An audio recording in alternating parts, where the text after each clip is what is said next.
officer, and not only a senior officer but also with your seniors, है ना, who were in academies. So आ जाइए फटाफट cameras on कीजिए और we are least bothered how you look, what exactly your background is, and more importantly क्या ceiling में दिख रहा है, क्या बैकग्राउंड में वॉल में दिख रहा है. So हम चाहते हैं कि आप सब लोग अपने अपने कैमराज ऑन रखिए. इससे दो चीजें क्लियर होगी कि आप मीटिंग में बने हो, और दूसरी चीज ये है आप ध्यान से सुन रहे हो. Right. So heartiest welcome on behalf of whole Cult SSB and team, and more importantly I hope you all are doing at the best of your health, mind, heart, zeal, josh and whatever.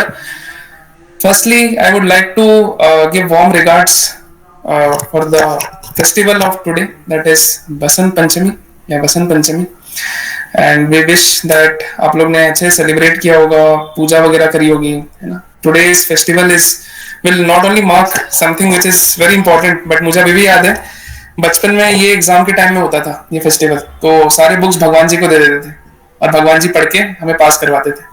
सो हम चाहेंगे कि आज SSB की तैयारी book से ज्यादा important एक assessor के थ्रू करी जाए, और ये एसेसर एक ऐसे एसेसर है जो मेरे इस पूरे करियर में भी एसएसबी वाली फील्ड में काफी हेल्प किया है, and it's a very great honour to have him as one of our mentor faculty, officer faculty, and the best part of all is to bring you on such an auspicious day of Basant Panchami, क्योंकि शिक्षा का आज है ना वापस हम new start करते हैं. February 2 ही है और क्या टाइमिंग है. ठीक है, तो हम सोच रहे थे करेंगे and the lucky day came up. So I can see some cameras still struggling to get on. तो यार किस चीज का वेट कर रहे हो. ठीक है. Firstly session will be for somehow around 1.5 hour to 2 hours. Secondly, this session will be divided into two parts.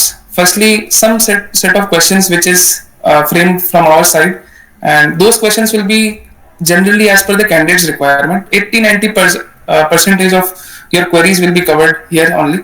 Secondly, you can directly ask doubts from sir.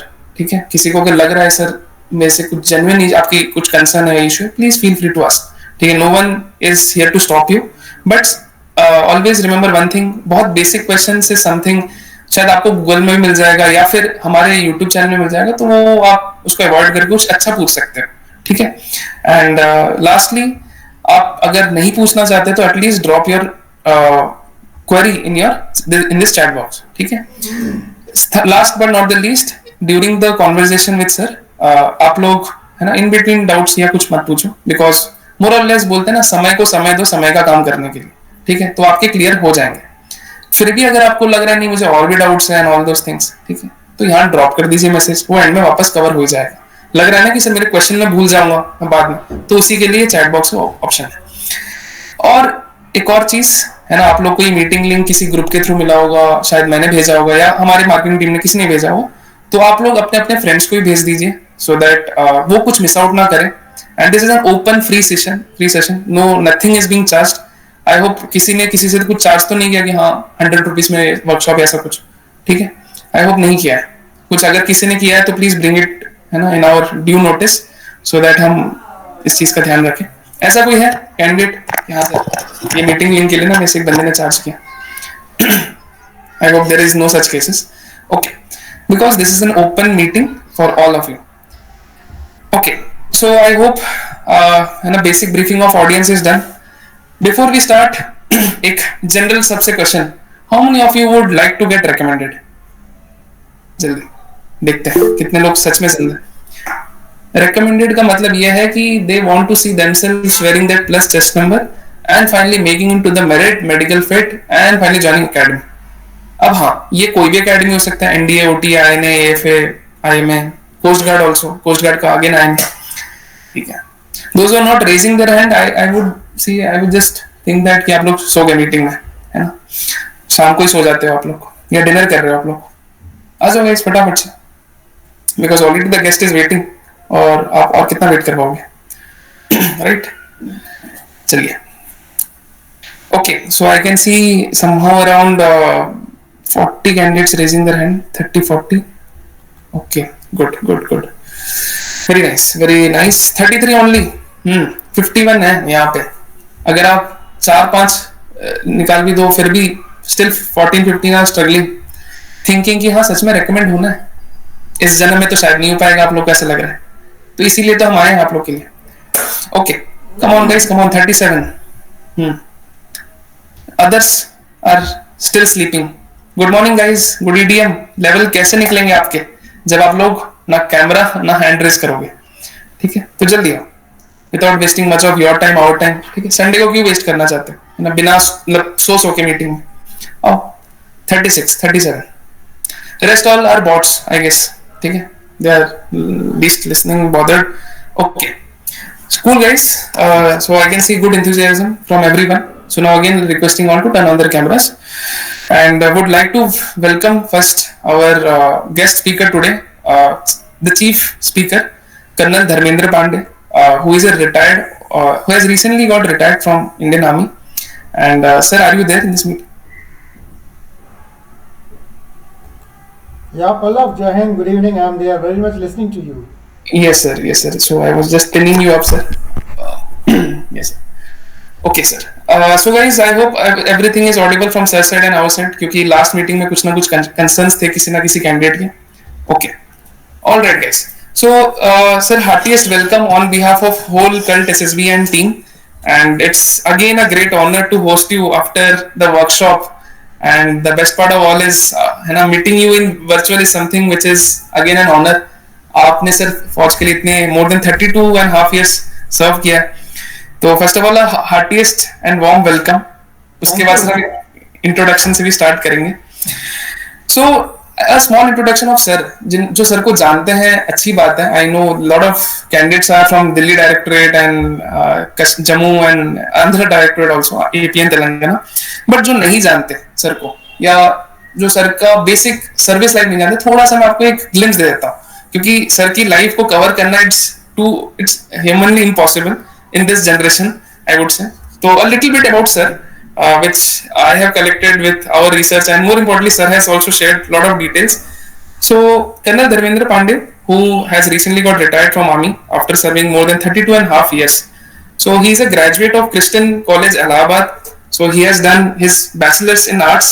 So first of all the candidates जो BA कर रहे हैं, तो यार आप लोग है ना उम्मीद मत छोड़ो कि हाँ यार फौज में बीटेक वालों की जगह और किसी की नहीं. सर ने इसके हम मिथ्स भी क्लियर करेंगे.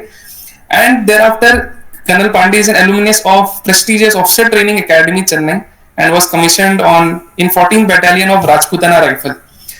The best part of all is Rajputana Rifle was one of the regiment who was also there in Kargil, as well as it has got for a lot of wars. So sir भी अपनी वो legacy बताएंगे यहाँ पे.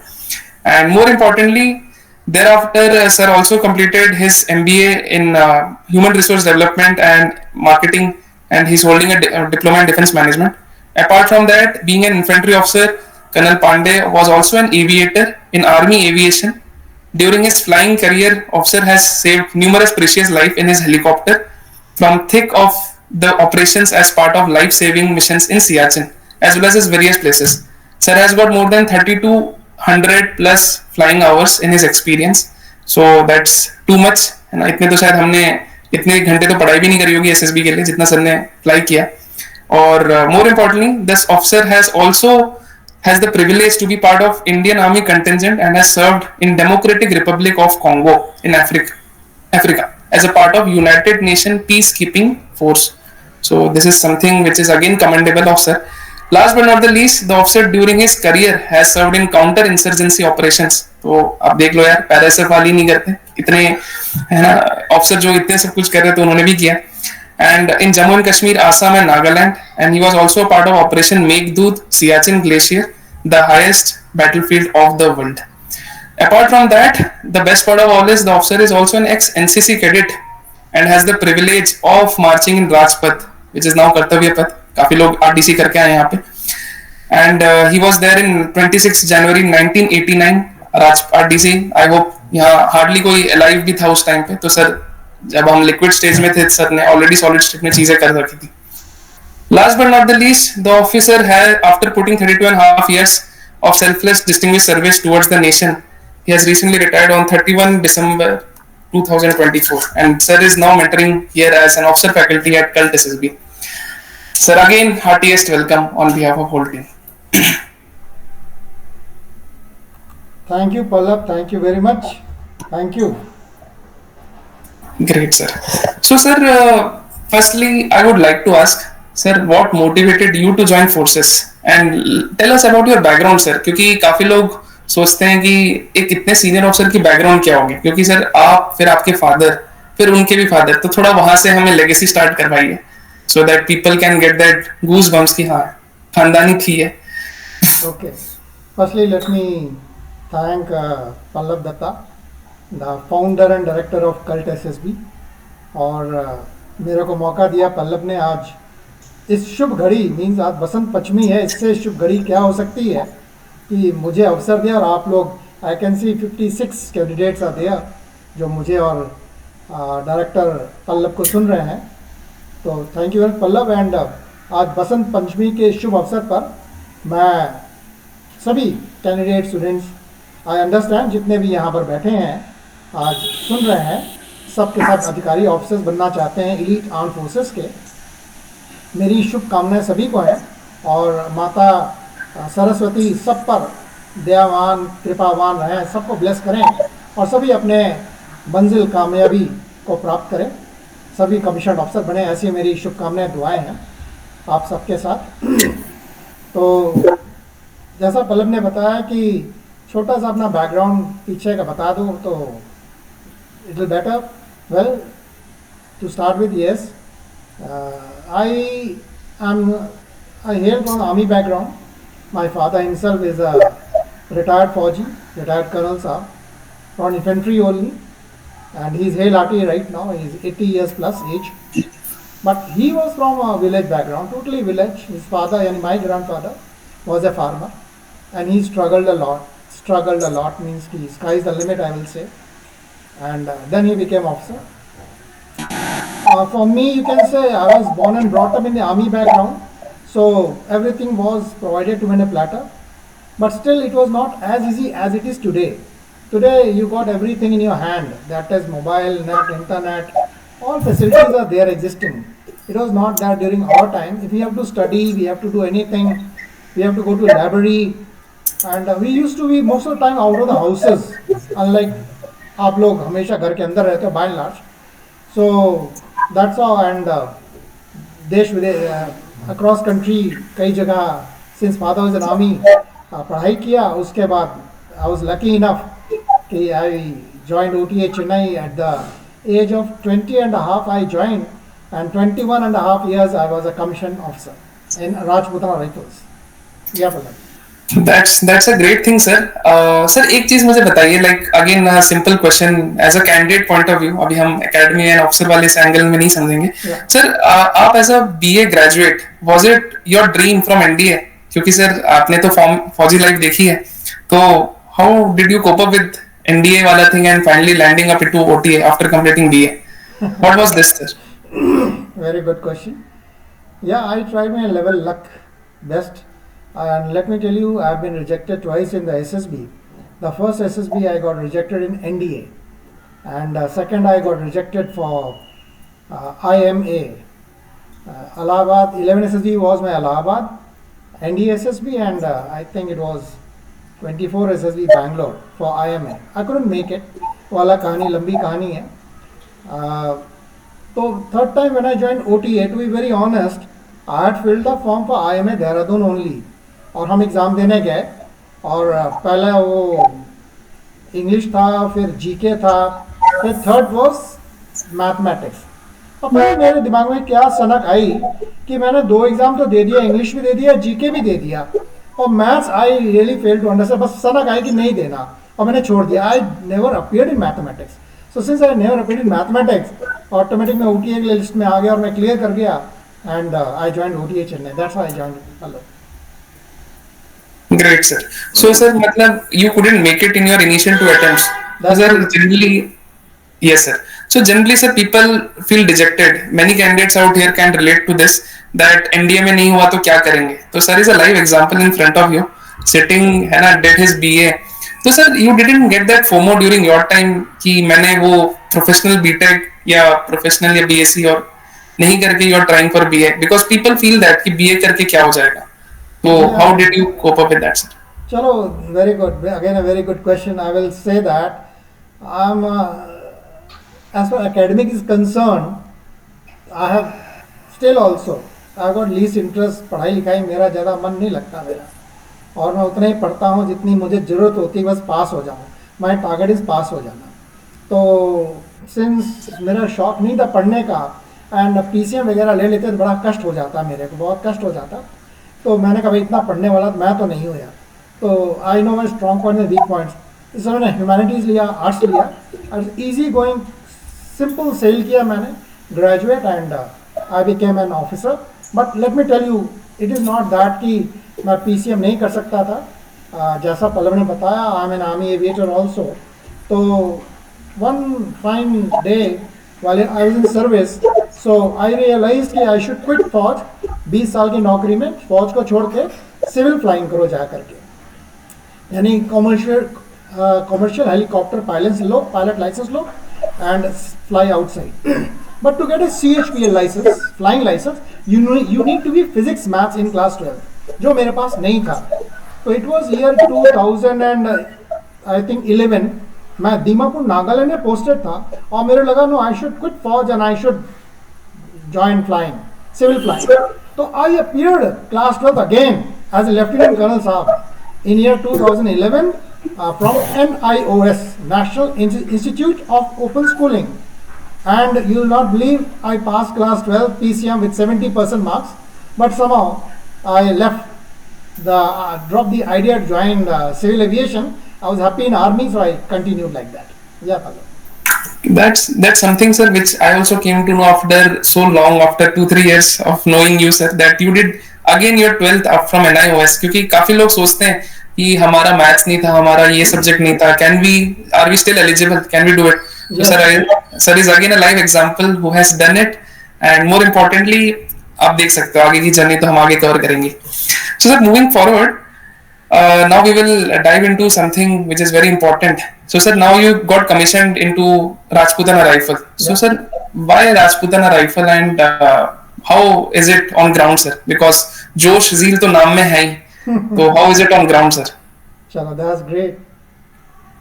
Actually, my father was an infantry officer. I've been born and brought up in the infantry environment. Though my father from Punjab regiment, he was the first officer commissioned in that battalion and later on commanded that battalion. I would like to tell you, जिसके पिताजी फौज में जिस fighting arm, I repeat, fighting arm को command करते हैं, उस पलटन में उस ऑफिसर के सीओ के बच्चे यानी मेरे को पूरा अधिकार है पेरेंटल क्लेम का. I can claim that battalion when I am getting commission. ये प्रोविजन मेरे पास था. I could have gone to the Punjab regiment and एक वैकेंसी आई भी थी मेरे लिए, बट समहाउ मैं नहीं गया.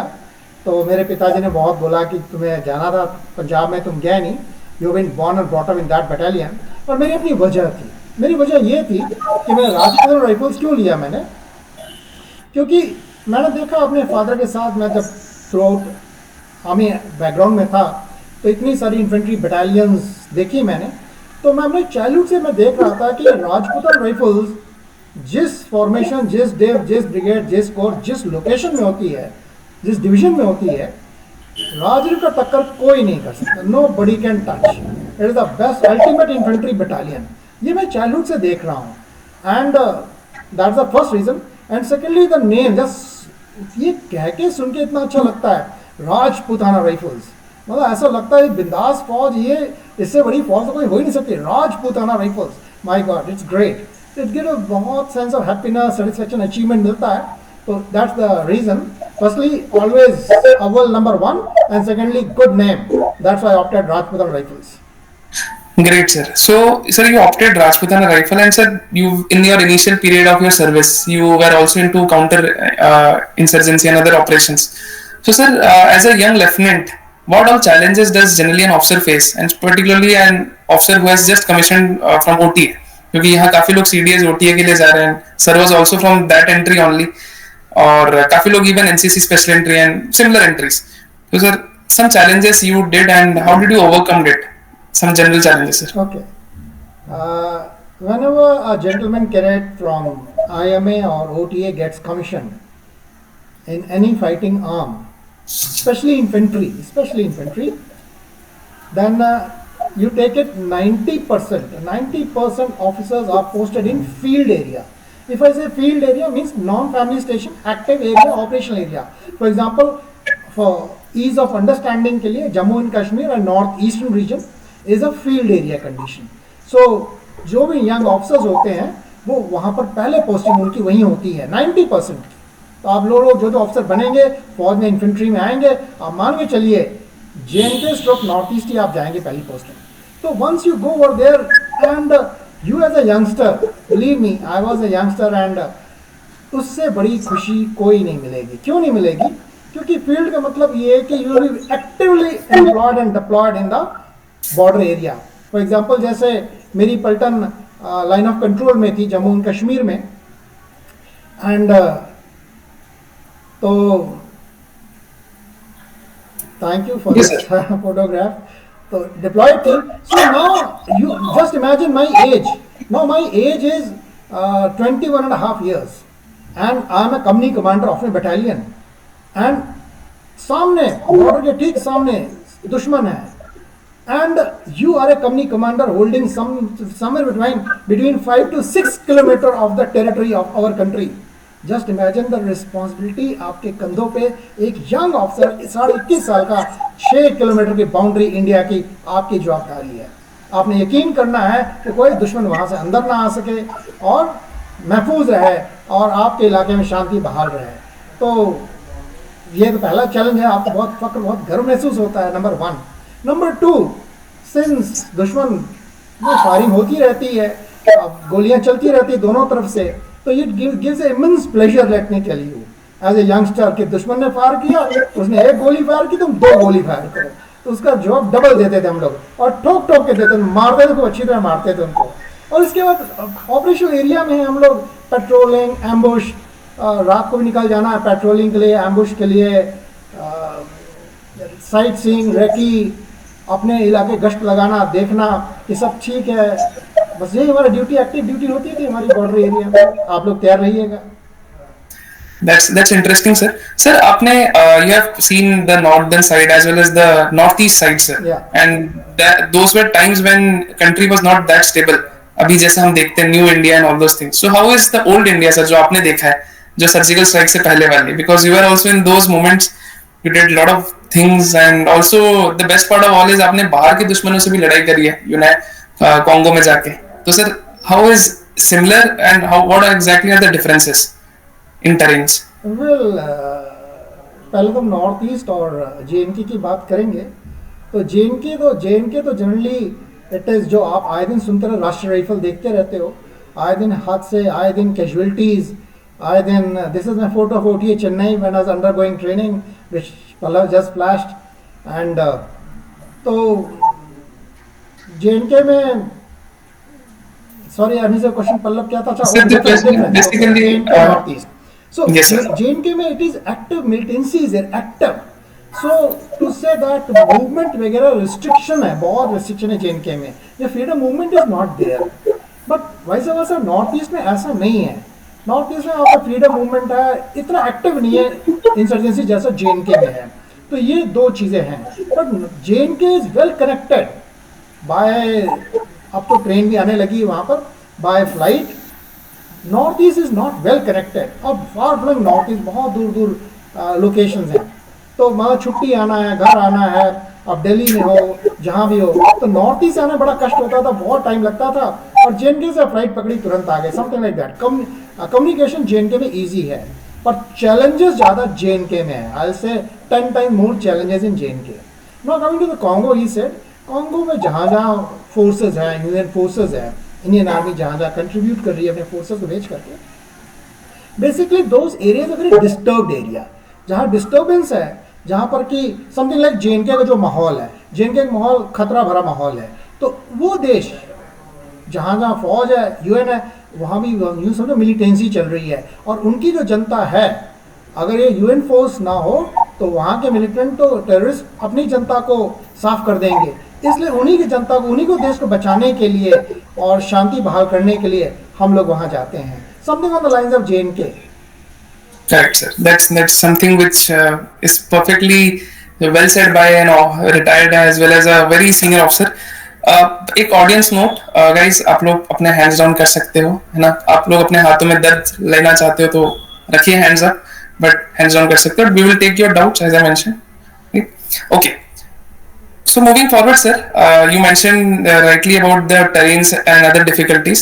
Sir, now when you like you were an infantry officer in Rajputan Rifle, and then sir, how did it came up to your mind कि आपको aviation में enter करना है? And sir, एक और question इसके साथ साथ आपने जो even पहले ही बताया, sir, now you are an SSC officer. So how well you got into this permanent commission and two things simultaneously, sir? So give us some light as well as many people can also get a very good note कि SSC से PC कैसे होता है. And at the same time अगर किसी का dream है aviation में जाना, एटलीस्ट फ्लाइंग फाइटर एयरक्राफ्ट नहीं हुआ तो हेलीकॉप्टर पायलट बन के भी you can complete. Give us some light sir. चलो ओके, आपने आई अंडरस्टैंड 2 क्वेश्चंस किए हैं. फर्स्टली कि शॉर्ट सर्विस को परमानेंट कमीशन किन शर्तों में मिलता है, हाउ इजी और difficult it is, number 1. And sir also sir, how did you converted your SSC to PC sir? अच्छा हाँ, how I converted, fine. And second question तो आपका हेलीकॉप्टर के पायलट का कैसे बने, how this thought came to you, something you ask like that. Correct. चलो that's great, good question. तो पहला तो टू बी वेरी ऑनेस्ट कि जब मैं ग्रेजुएशन कर रहा था तो मैंने देखा यार थोड़ी सी गलती हो गई मेरे से, और मैं ना आर्ट्स ले लिया हूँ, 11th आर्ट्स था तो आर्ट्स ही लूँगा मैं. तो मेरे को थोड़ा सा ज़रूर फील हुआ गलती हो गई, थोड़ा सा PCM फिजिक्स केमिस्ट्री मैथ्स लेना था 11th में, सो दैट PCM करते हम ग्रेजुएशन और एयरफोर्स ज्वाइन करते, थंडरबोल्ट फ्लाइंग फाइटर पायलट बनते, जैसे फ्लाइंग ऑफिसर निर्मल जीत सिंह सेखों, परमवीर चक्र, कुछ वैसा होता. बट समाओ तो हमने तो आर्ट्स ले लिया था, पैरल कुल्हाड़ी मारी ली थी हमने तो मेरा चॉइस ही नहीं थी नेवी एयरफोर्स के, ओनली आर्मी से हुई चॉइस, तो उसमें मैंने आर्मी ज्वाइन कर लिया. और फिर एक गलती और मैंने कर दी कि मैंने कहा ना मैथ्स मैंने छोड़ दिया UPSC का, और 2 ही पेपर मैंने दिए, भरा था IMA, अपियर के OTA, तो एनी हाउ तो OTA क्लियर करके चले गए. अब जब मैं कमीशन होकर के यूनिट में आया, चलो पहला बात करेंगे परमानेंट कमीशन की. तो ऐसा होता है कि मेरे टाइम पे it was 5 years short service commission था, और आपको 5 इयर्स एक्सटेंशन मिलता था, और 10 इयर्स का हमारा टोटल होता था. आज थोड़ा सा चेंज हो गया है, आज it is what you call 10 years की आपकी SS कमीशन है और 4 इयर्स एक्सटेंडेबल है. तो टू से दैट एक शॉर्ट सर्विस कमीशन ऑफिसर के पास 3 चॉइसेस हैं. I will say this is the best choice for the male officers, best choice. Why? आज आप 10 साल की नौकरी करने के बाद आप चाहो तो इमीडिएट रिलीज ले लें, नंबर 2 एक्सटेंशन ले ले 4 साल की, नंबर 3 परमानेंट कमीशन ले लें. अब इस तीनों चॉइस हैं. परमानेंट कमीशन लेने के लिए चाहे मेरा टाइम था चाहे आपका टाइम आ जाओ, 2 कंडीशन है, 2 ही शर्त है परमानेंट कमीशन के लिए. पहली चीज़, आप यकीन करिए कि आप लोग जब परमानेंट कमीशन की बारी आए तो चोट जख्म किसी प्रकार कोई इंजरी नहीं होनी चाहिए. To say that medical unfit नहीं होना चाहिए. आप medically fit is the first condition. Second condition is कि आपके जो बॉसेस ने आपको ACR एनुअल कॉन्फिडेंशियल रिपोर्ट जो दिया है आपके परफॉर्मेंस पे पूरे साल की, तो आपके वो यानी 10 साल की आपकी पूरी ACR अकाउंट होएगी. उसमें बॉस ने आपको रेकमेंड किया होना चाहिए कि रेकमेंडेड फॉर परमानेंट कमीशन, 10 के 10 में रेकमेंड होना चाहिए. अगर किसी एक में नॉट रेकमेंड कर दिया किसी बॉस ने तो वो आपके अगेंस्ट चला जाएगा. तो इसका मतलब ये है कि do your good job sincerity के साथ, ऑनेस्टी के साथ, बॉस के साथ बना के रखो, खुश रहो, एंड अपनी ईगो अपने पास रखो, देश की सच्चे मन से सेवा करो, फौज की यूनिट की सेवा करिए, तो बॉस खुश रहेगा, आपको अच्छे अच्छे नंबर देगा और आपको परमानेंट के लिए रिकमेंड कर देगा. तो 10 में आपका रिकमेंडेशन हो गई है, मेडिकली आप फिट हैं, तो आप अगर मांगेंगे परमानेंट कमीशन तो 100% आपको परमानेंट कमीशन ग्रांट होएगी. मेरे साथ ही वही हुआ. I was sincere honest in my job, medically fit, both criteria meet कर गई मेरी, आई गॉट परमानेंट कमीशन, और 32.5 साल नौकरी करके हम रिटायर हो गए. ये तो था। हाँ या नाउ सेकंड था कि एविएशन, या एविएशन का ऐसा है कि सिंस मेरे टाइम पे it was 5 years short service commission, extendable to under 5 years 10 years। तो मुझे मालूम एक हफ्ता मेरे हेलीकॉप्टर आर्मी का मेरे यूनिट में जम्मू कश्मीर लैंड किया, मैंने पायलट से मिला, बात किया मैंने। तो बात करते कर मैंने उससे मैंने एक ही सवाल किया कि ये बताओ कि what is the qualification to be a army aviation pilot. तो उन्होंने बोला भैया you should be officer and medically fit, no spectacles, below 28 years of age and permanent commission. मैंने कहा कि ये बताओ कि मैं तो ये पीसीएम क्या है, physics maths you want PCM class 12? बोले नहीं नहीं, not required for army aviation, no no no physics maths, any stream चलेगा।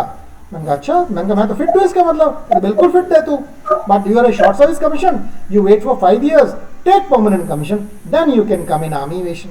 मैंने कहा चलो अच्छी बात है। तो मैंने 5 साल वेट किया, मैंने परमानेंट कमीशन मिल गया, मैंने अप्लाई किया, गॉड इज वेरी काइंड, और सारे हर्डल्स क्लियर हो गए और मैं एक क्या कहेंगे धुआंधार उमदा पायलट बन गया मैं। That's really great, sir. Sir, generally people feel that जिन्होंने non-science like जो non-science background के non इस background के, so sir people feel that they are not eligible. So sir you basically cleared it. So now sir moving forward, sir you were an aviator for quite a long time. Sir आपने अपने majors से लेकर at least your colonel phase तक you have completed your flying things. Sir you have flown at various terrains. As well as not only terrains, I would say Siachen में भी आपने fly किया। So sir, what all challenges does an aviator face during such a high altitude? And sir, for all the audience, sir has flown Cheetah helicopter, which is one of the lightest aircraft which army has. So sir, what all things are there in some technical areas, like ground में exactly how things are there, sir, as an aviator? Okay. जैसे हम इंसान हैं, हमको सांस, जब तक हम सांस लेंगे तब तक हम जिंदा हैं, एंड उसी तरह machine, flying machine, any aircraft, उसको भी हवा चाहिए। जितनी हवा उसको ज़्यादा मिलेगी, हवा ही उसका भोजन है, और हवा उसके विंग्स जो है, हवा जितनी मैक्सिमम हवा मिलेगी उतना अच्छा वो उड़ेगा, उतनी पावर जहाज में होगी। To say that as you all know, as the altitude increases, the air pressure decreases, the density of the air decreases, कम होती रहती है। You get a maximum air pressure at sea level. Vertically you keep climbing, the air pressure keeps on declining. जब air pressure कम हो गया तो भैया मेरे जहाज को भी नहीं मिल रही हवा, उसको जितनी हवा चाहिए उतनी हवा नहीं मिल रही है, उसको जीने के लिए, उड़ने के लिए उसको हवा चाहिए। तो अब क्या होता है कि हवा ही पावर है सभी जहाज़ों की।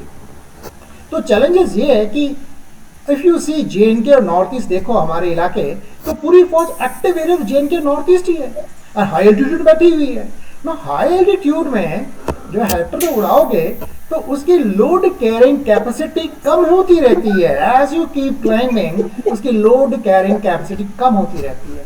फॉर एग्जाम्पल, ये चीता सामने आप देख रहे हैं, this Cheetah helicopter, this me standing in front of the Cheetah helicopter. ये जम्मू एंड कश्मीर है ये। एंड तो जब आप यूँ समझो कि ये जो चीता है, इसको फ्रांस ने इनिशियली बनाया था, और इसका नाम LU-3B नाम है। LU-3B एक्चुअली में इंडियन नेम चीता है इसका। तो जो मैन्युफैक्चरर OEM है उसने इस जहाज को केवल 17,000 फीट तक के लिए फिटनेस दी है। ओके, दिस जहाज maximum 17,000 feet, not above that. But हमारा ग्लेशियर तो 17 से ऊपर है, 23-24,000 इज द हाईएस्ट हेलीपैड। तो अब क्या करें हम?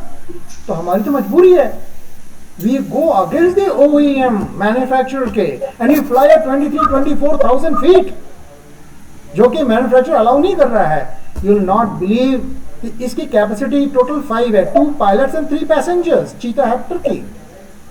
बट सिंस अब उतनी ऑल्टीट्यूड पहुंच के हवा नहीं है, एटमॉस्फेयर बहुत रेडिफाइड एटमॉस्फेयर है।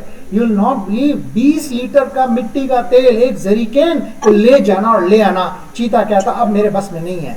2 पायलट और 1 जेरिकेन तेल हमें ड्रॉप करना लाना बड़ा कष्ट होता है।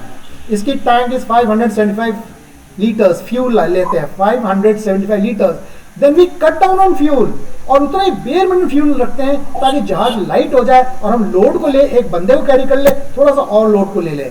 तो you will not believe, we plan after on something like a last drop of the fuel to land and take off. Then that is the challenges of the helicopter when you fly on the high altitude. Yeah, Palak. So that's something which is really extraordinary, sir. Sir, you mentioned load capacity कम हो जाती है. That is nice, sir. तो sir आपने like how exactly this Meghdoot operation and all those things happened, and also हम देखते हैं आए दिन बहुत सारे सामान पहुंच रहे हैं. So that is again going by aircraft. But sir उसके beyond, so and you are also there in like ground zero of helping like the Javans on ground. So how those operations were conducted with such helicopters? Okay, we are taking off extreme high altitude area, so let's say Siachen Glacier or otherwise very high altitude. So to say that कि actually मैं उस post पे glacier लगा लो आप, वहाँ पर मी-17 air force के मी-17 aircraft वगैरह है, वो हेली ड्रॉप करते हैं, एयर ड्रॉप करते हैं सामान को, सारे post they drop it, they don't land, they just parachute से ड्रॉप किया, हर post dropping dropping dropping dropping. उसके बाद AN-32 आते हैं एयरफोर्स के, वो भी एयर ड्रॉप करते हैं, सब ड्रॉप ड्रॉप ड्रॉप, हवा से पैराशूट से पूरा भोजन, पानी, राशन, फ्यूल सब वहाँ गिराया जाता है. और हमारा चीता चेतक तो प्राइमरीली जो है कि जहाँ क्रिटिकल है, बहुत ही क्रिटिकल है पहुँचाना, वहाँ हम उतना ही सामान ले जाते हैं जितनी ज़रूरत होती है, उतने तेल कैरी करते हैं लोड अपने जहाज़ में जितना कि हम फ्लाइंग जाएं और आ जाएं. एंड इसके अलावा जो हमारे कमांडर्स हैं, बॉसेस हैं, तो टू से दैट मी-17 और AN-32 को कांट लैंड इन ग्लेशियर, वो लैंड नहीं कर सकते हाई एल्टीट्यूड में, वो ड्रॉप कर सकते हैं केवल पैरा को, पर चीता कैन लैंड. इसलिए हम प्राइमरली यूज करते हैं लाइट स्टफ ले जाने के लिए, कैजुअलिटी यानी कि जख्मी उसको उतारने के लिए, और कमांडरों को कम्युनिकेशन के लिए, उनको एक जगह दूसरे ले जाते हैं उतना ही, और उनको दर्शन करा के, घुमा करके, विजिट करा के, ऑपरेशन विजिट करा के वापस आ जाते हैं. यही काम होता था हमारा. Correct, sir. That's very fantastic, sir. So these are some challenges which you mentioned about an officer who is flying in a helicopter. So sir, since हमने और काफी candidates ने पढ़ा है ऑपरेशन मेघदूत के बारे में, so how Indian Army was there on ground, and sir, since you have also relived it, so sir, what were the technical challenges on grounds, and would you like to share with us all those things? पहला challenge तो ये है glacier का कि you are fighting with the nature अपने आप को जिंदा रखने के लिए. दुश्मन तो बाद में आएगा, दुश्मन नेचर से फाइट कर रहा है. The temperature is -50 and -70 degree Celsius, -50 and -70.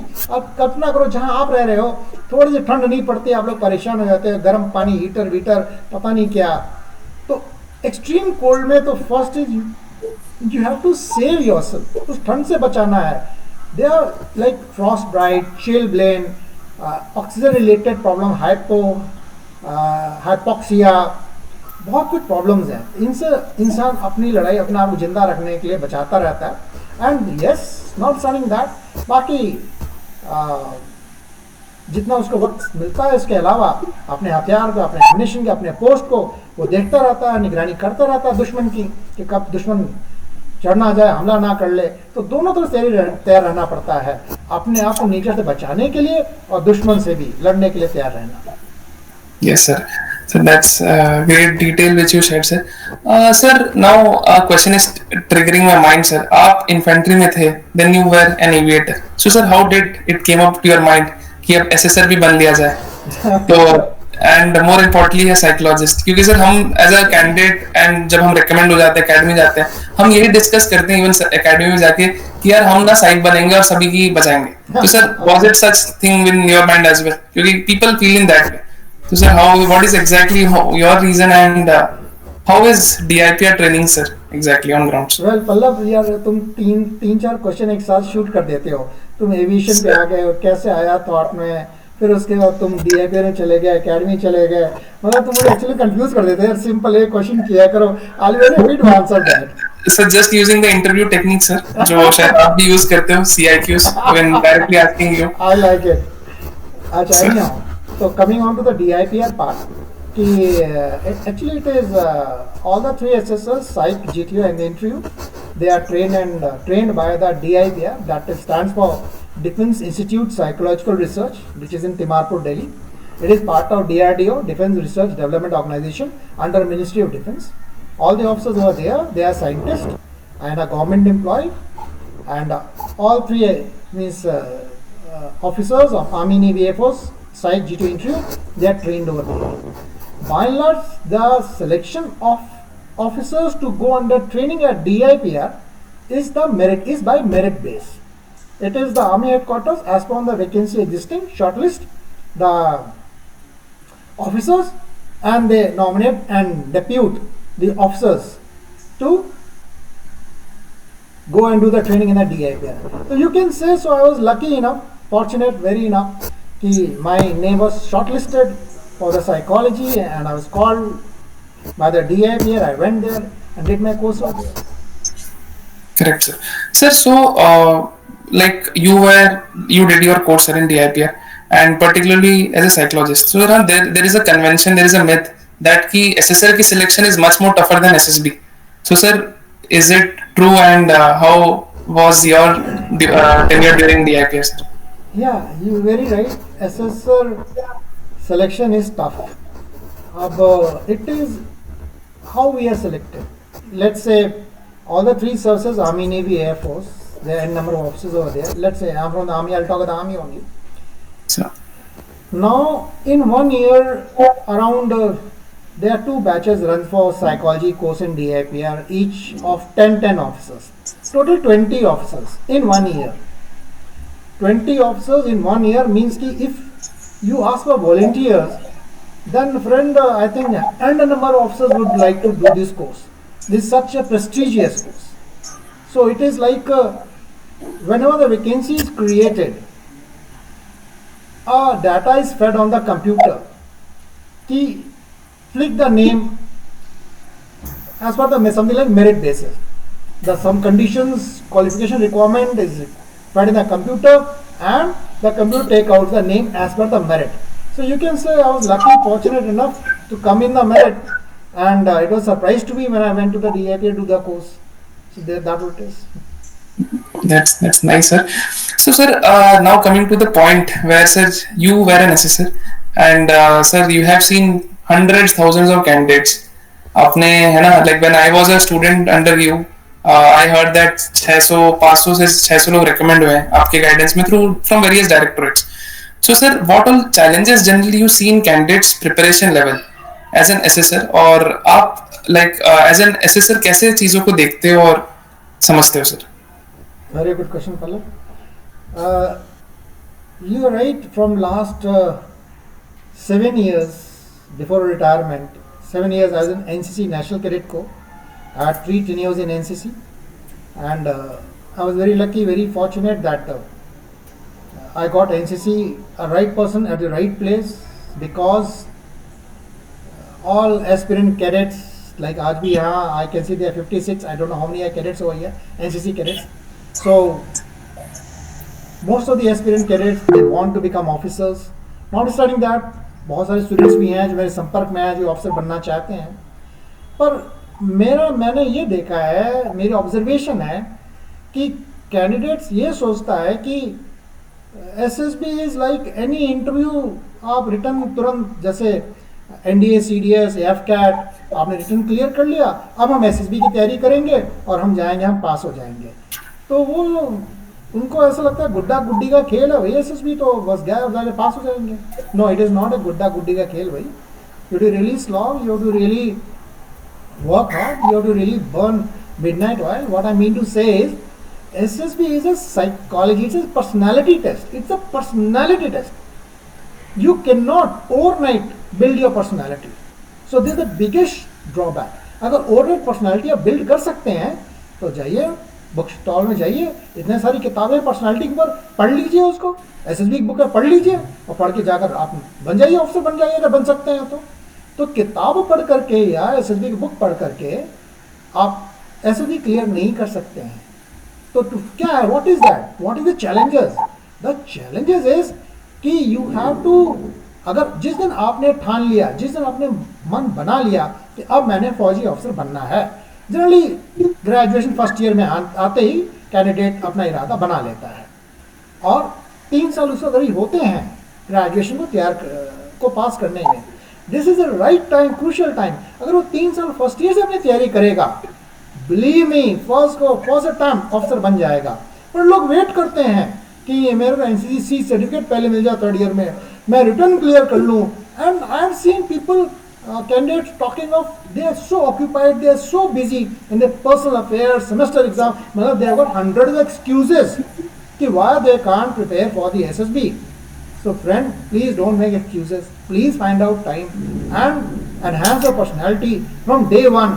It takes some time and then you get recommended. Yeah, Pata. That's something which is very fruitful for all the candidates जिन्होंने भी सुना, क्योंकि यही छोटे छोटे चीज has helped me also to make it. Sir, moving forward, generally when we also assess candidates, as sir आपने भी काफी किया, हमने भी काफी लोग रिकमेंड कराया, तो sir when we see candidates doing like some mistakes at the ground, so sir how SSB is seeing, like for example that OLQs जो हम सुनते हैं 15 ओएलक्यूज होने चाहिए and all those thing, then those are divided like 4 factors होते हैं, तो sir like how those 4 factors are being analysed in all the 3 dynamics. Sir, we always heard Mansa, Vacha, Karma, Heart, Mind, Limb and whatnot from whatever books. Sir, on grounds कैसे assessment हो रहा होता है? And lastly, sir, we have seen in conference there is some kind of marking system. So, what exactly is that, sir? थोड़ा detail में if you can cover it. Okay, आपने फिर 2 question लगा दिए। एक तो कुछ हाँ मानसा, वाचा, कर्मा, हाँ कर्मा, और फिर आपने कॉन्फ्रेंस में आ गए हो। भाई एक एक करके क्वेश्चन करो, मेरे को अच्छा लगेगा। Sir first question sir. अच्छा, पहला क्वेश्चन था आपका एसएसबी के ऊपर, सॉरी बोलेंगे, आपने कंफ्यूज कर, क्या था question? Sir the question is like generally हम देखते हैं कि 15 ओएलक्यूज, फिर 4 फैक्टर्स, मनसा वचा कर्मा, सो ग्राउंड में कैसे असेसमेंट हो रहा है इसका, ऑल दिस टेस्टिंग्स के through, but exactly on ground. Very right question. And ना कैंडिडेट को, इसीलिए they are 3 different assessors, 3 different assessors जो 3 डिफरेंट एंगल से एक ही कैंडिडेट को चेक करते हैं। जैसे साइकोलॉजिस्ट, वो written, only written part test लिया, 4 टेस्ट दिया, TAT, WAT, SRT, SD, और वो जो कैंडिडेट राइटिंग में दिया उसने असेस कर लिया 15 optional quality. Same the GTO, पर ये ग्रुप में देखता है how are candidate behaves in a group, वो भी 15 क्वालिटीज ग्रुप में देख लेता है। And same the interview officer, वो 1 to 1 बात करता है और बात निकाल लेता है कि भाई इसके 15 क्वालिटी है कि नहीं है। तो these are called techniques. So we have got 3 techniques to assess a candidate, psych technique, GTO technique and interview technique. अगर हम इसको अलग अलग समझें तो आसान रहेगा, अगर हम एक साथ समझाने की कोशिश करें तो बड़ा खिचड़ी पक जाएगी। तो हम, जैसे मैं अब साइकोलॉजी की बात करूंगा क्योंकि हम साइकोलॉजी भी, otherwise I got fair knowledge GTO and interview also. तो साइकोलॉजी में 15 क्वालिटीज कैसे चेक करते हैं ये है।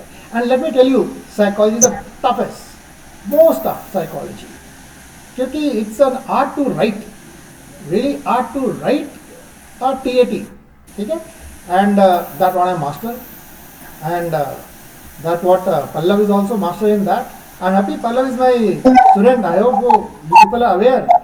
I was in Visakhapatnam NCC and he is my student, and after 8 rejections he came in my contact, and 9th attempt he got recommended the first go, and consecutively 3 times he got recommended, I think 2, 4th and 5th all India in merit, but somehow medical didn't play well with him and he could not join, notwithstanding that. So now psych में ऐसा होता है कि इसको ऐसे समझो कि इसी कोरिलेट आप GTO और इंटरव्यू में कर लेना। 15 क्वालिटीज की अगर हम बात करें तो वेरी डिफिकल्ट कि 15 क्वालिटीज कैंडिडेट कागज में छाप दे, लिख दे, बड़ा मुश्किल है। इसको 3 हिस्सों बांटो, 15 को। पहला हिस्सा आप करो factor 1, planning and organising ability, यानी प्लान मीन्स कि यू समझो कि intelligence, your story should be full of intelligence, पढ़ने वाले को अच्छा लगे, ऑर्गेनाइज्ड हो, सिस्टमेटिक हो, ओरिजिनल लगे, समथिंग लाइक दैट। तो ये पहला क्वालिटी। दूसरा सोशल फैक्टर, यानी कि फैक्टर 2 और फैक्टर 3, इन दोनों को जोड़ के मैंने एक ही फैक्टर बनाया, एक ही वर्ड दिया है, सोशल। यानी 8 qualities are social out of 15. So what is social? Now what is social?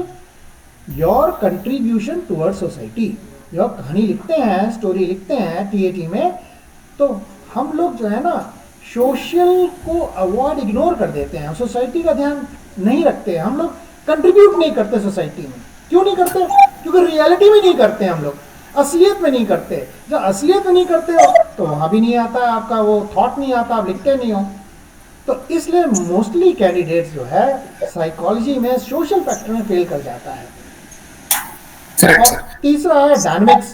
तो planning, organising, social and dynamics, तो ये 3 है. तो इसको हम ये 3 क्वालिटीज को लेके हम चलते हैं. And that it is same the GTO, ये अपने टेक्निक से, जीटीओ टेक्निक से वो चेक करता है. और फिर इंटरव्यूइंग ऑफिसर आपसे 1-to-1 डायरेक्ट बात करता है. तो जहां भी उसको कोई भी क्वालिटी डाउट होती है, कोई भी डाउट है, तो वो आपसे क्लियरफाई कर लेता है. But that is not in the case of psych. So that's what it is. Correct, sir. Rightly said, and even sir, I was also getting that vibe that yesterday also we covered this thing, and yesterday even like few days back also we covered this. There are 4 factors which is broadly divided to planning, organizing, social adjustment, social effectiveness, then dynamic. Then when we submerge social adjustment, effectiveness together, we get another quality called social qualities. And दुनिया में कोई भी picture आप जब practice करते हो तो इसी 3 फैक्टर्स में घूमता है. So we taught recently, I guess yesterday or day before yesterday. So I hope lot of candidates out here who are watching this session can relate. So moving forward, sir. So sir, like now you mentioned about from an SSS point of view, and more importantly, you have seen a lot of candidates seeing their rejection and all. And sir, since abhi hota kya hai ki people feel dejected after their best performance in screening part, sir. So sir, what would you say particularly as far as screening is concerned? Because you have also seen that, and as an assessor also you have seen n number of screenouts happening. So sir, what all things, some mool mantras, if you can say in bullet points, that would be good to take a note of it. Okay. Yeah, screening is slightly tough, I'll say. It becomes more tough for a candidate who has not gone through any competitive exam. Let's say UPSC exam, NDA का, UPSC exam, CDS का और FCAT, ये return exams हैं. जो return के through जाते हैं उनका स्क्रीनिंग थोड़ा इजी होता है, लेस कैंडिडेट्स बुलाए जाते हैं, and it's got a fair chance for them to get cleared in the screening. But screening becomes very difficult. Sorry if I use the word free fund. For free fund candidates, who are these free fund? By NCC cadet, C certificate holding. They think I got C certificate, I am fit to be an officer. यार एक कागज का टुकड़ा लेकर आप पहुंच जाते अफसर बनने के लिए. या SSC टेक्निकल एंट्री है, any entry, engineer graduate entry, zag entry, education entry, so many entry जो बिना रिटर्न के जाते हैं. तो जब ये एंट्री जो चले जाते हैं, इनमें ना भीड़ और मेला बहुत ज़्यादा आ जाता है, इनको बुला लेते हैं और फिर इनकी छटनी खूब करते हैं. तो मेरा सुझाव है आपको कि अगर आपने वाकई में ऑफिसर बनना है तो UPSC FCAT रिटर्न क्लियर करके जाए आप, और देखिए आपके बहुत अच्छे चांस होंगे पास होने के. ना रही बात मूल मंत्र की, अब मैंने अपना एक मूल मंत्र बनाया हुआ है कि भाई स्क्रीन को पास कैसे किया जाए. तो मेरा 6 पॉइंट फॉर्मूला है. पहला टर्न आउट, जिसको मैं नाम बियरिंग देता हूँ, टर्न आउट. दूसरा जो test, that is verbal non verbal reasoning test, जो कि आपकी OIR, ऑफिसर्स इंटेलिजेंस रेटिंग को डिसाइड करता है, वो नंबर 2 था. Number 3, the most important out of 6, that is writing a story. Picture दिखाते हैं, जिसको हम स्टिमुलस कहते हैं. तो स्टिमुलस से picture should be original looking good smart picture. This is most important, is writing story. If you written a very good story, you take it 90% you have cleared screening. 90% cleared screening. That important is the story writing. Fourth is the narration. Now narration is equally very important. Why? No interference from anyone. Here assessor comes to know the communication language, confidence, body language of the candidate. So narration is 4 and very important. Fifth is your group discussion. You have to participate. If the fish market has been made, please be part and parcel of the fish market and you also participate. Sixth is a destiny. आपका कोई role नहीं destiny में. ये 5 काम आपने कर दिए हैं, तो if you are destined you will clear your screening and you will become officer. ये 6 पॉइंट है Pallav. Correct, sir. Sir, like we will dive into something very particular. Many candidates जब हम classes लेते हैं, आपके भी सर जब classes चलते हैं, so this question comes up कि सर GD में हम बोल नहीं पाते या हमारी communication skills weak है. So sir, how particularly you would have suggested to all the candidates and more importantly sir some tips on GD, particularly PPDT GD, generally repeaters में रहता है and these days female freshers में ज़्यादा हो रही है. Okay, GD के लिए जहाँ तक पहला कम्युनिकेशन और नॉलेज 2 चीज़ है.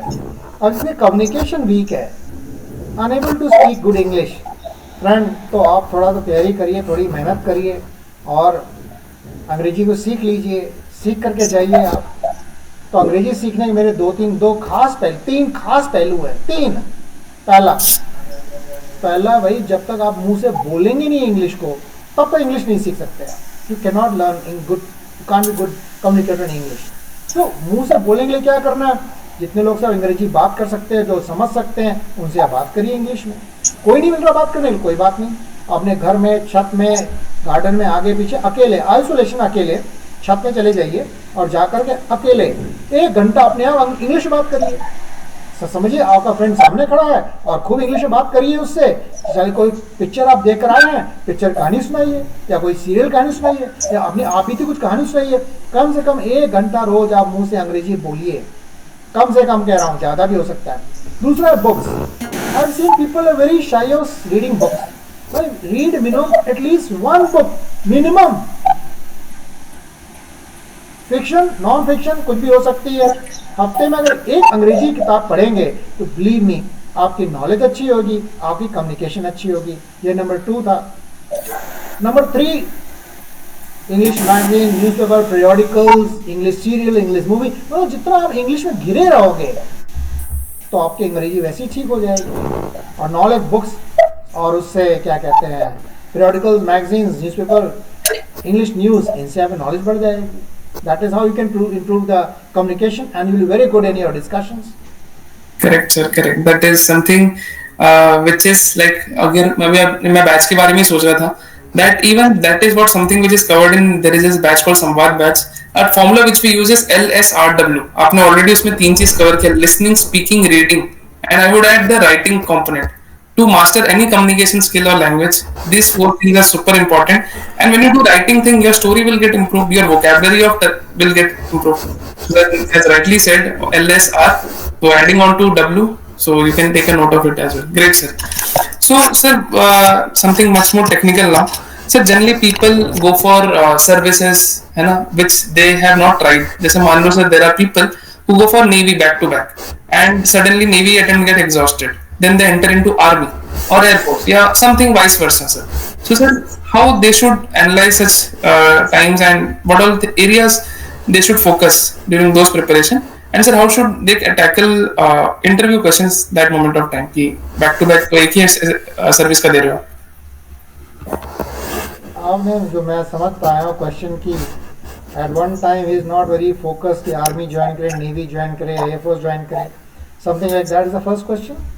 Yes, basically sir, if someone is giving a change of service wala thing, like for example if I am there, if I have given a lot of Navy SSBs, I want to join an army, so how should a candidate should prepare in those lines? वैसे sir vice versa, and more importantly sir, how he should handle interview questions, क्योंकि people feel that dilemma कि कैसे बोल रहे हैं, हमारी तो पूरी Navy background दिख रही है.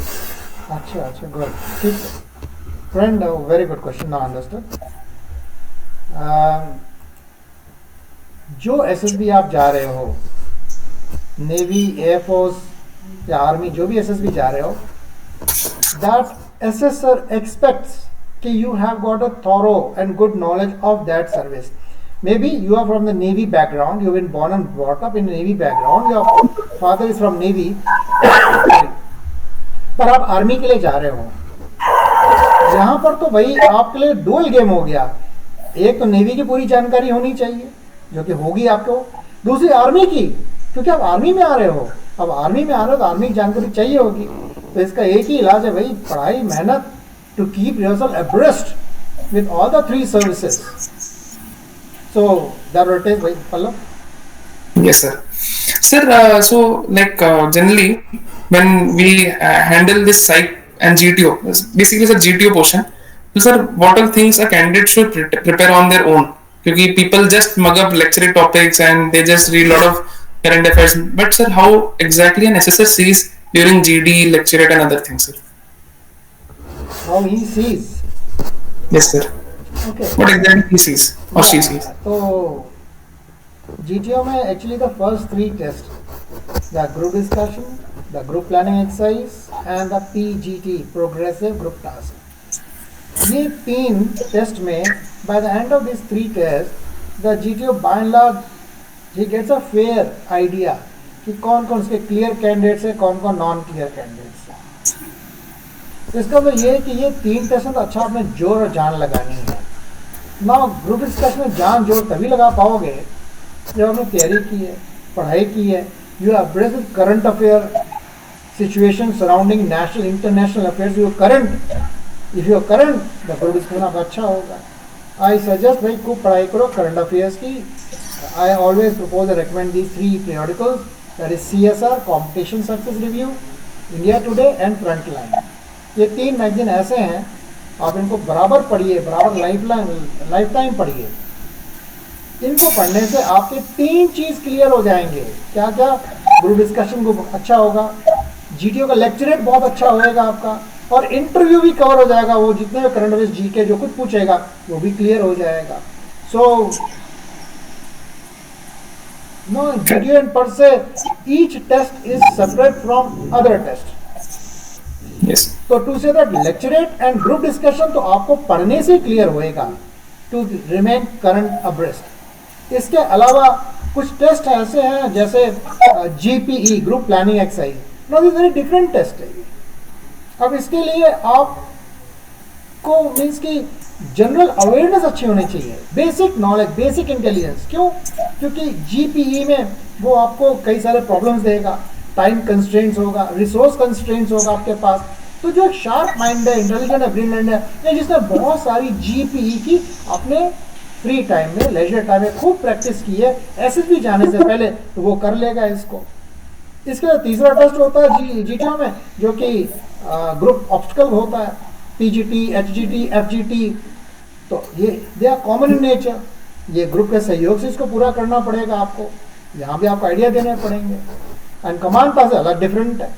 इट इज समथिंग लाइक कि your leadership qualities are seen over there with your knowledge, with that problem are you able to complete that mission, that task, because GTO इतनी सारे हर्डल्स आपको create करेगा command task में। तो it will difficult for those जिसको वो recommend कर रहा है, इजी फॉर दोज जिनको रिकमेंड नहीं कर रहा है वो। एनी हाउ, सो GTO के 9 test are all of different varieties. तो आपको करंट अफेयर नॉलेज, GK से अब्रेस्ट रहना है, फिजिकली फिट, मेंटली रोबस्ट भी रहना है। That it is Pallav. Correct, sir. Basically, we have got an idea of how exactly assessor sees. So, sir, moving forward, a simple question which is coming up by all the candidates, generally they feel this. Sir, after giving after doing so much of practice of psych, GT or interview, people don't make it. And there are a lot of cases we have also seen, and even you have also seen, sir. So, sir, how a candidate should focus on their introspection part? What exactly they should do on grounds after their SSB, either they get screened out or conference out or whatever. Even there are many candidates who get merit out. So, sir, what all areas they should focus in their introspection part? Okay, yeah, I understand ki how to prepare so that you get recommended, number 1, and number 2 के merit में भी आ जाओ। तो भाई आज की तारीख में जितने भी आप लोग कैंडिडेट्स हैं, बहुत कोचिंग काचिंग कोई कमी नहीं छोड़ते हैं। हर गली में, हर मोहल्ले में कोई ना कोई कोचिंग एकेडमी, कोई ना कोई SSR आपको मिल ही जाता है। अब ये कहना थोड़ा मुश्किल है कौन जेन्यून है कौन जेन्यून नहीं है, ये तो कहना थोड़ा मुश्किल है इसमें। Understanding that actually speaking SSB is very simple, very easy. हम लोगों ने काम का, आप लोगों ने इसको हवा बना रखा है इसको। उस हवा के चक्कर में आप लोग फेल हो जाते हो। आप लोग इतनी तैयारी करते हो, इतनी मेहनत करते हो, आप लोग इतनी मेहनत करते हो, but what I call it, you people beat around the bush. ठीक है, इतनी तैयारी के बाद don't beat around the bush यार। तो व्हाट एग्जैक्टली इज रिक्वायर्ड? सही मेंटर, सही गाइड, सही गुरु, सही महागुरु। भाई वो अगर आपका रियल सही गुरु मिल गया तो वो आपको पिन पॉइंट बता देगा क्या करना और कैसे करना है। Let me tell you, very lucky people, I can see 52 are here right now in this forum, and now Pallav Datta, the director and the founder of CultSSB, the right person. भाई 8 rejection के बाद 9 time जो बंदा recommend हो गया, that means there is nothing lacking on the guy, बिल्कुल not lacking anything, but he got the correct input कि look friend, this what is required. तुम ना प्रेजेंट नहीं कर पा रहे, अपने को प्रोड्यूस प्रेजेंट नहीं कर पा रहे हो the way the board wants. To say that आप लोग कल एसएसबी ज्वाइन करिए, क्लासेस चलेंगी, कल से नया सेशन शुरू हो रहा है, दोबारा मैं ही पढ़ाऊंगा आपको।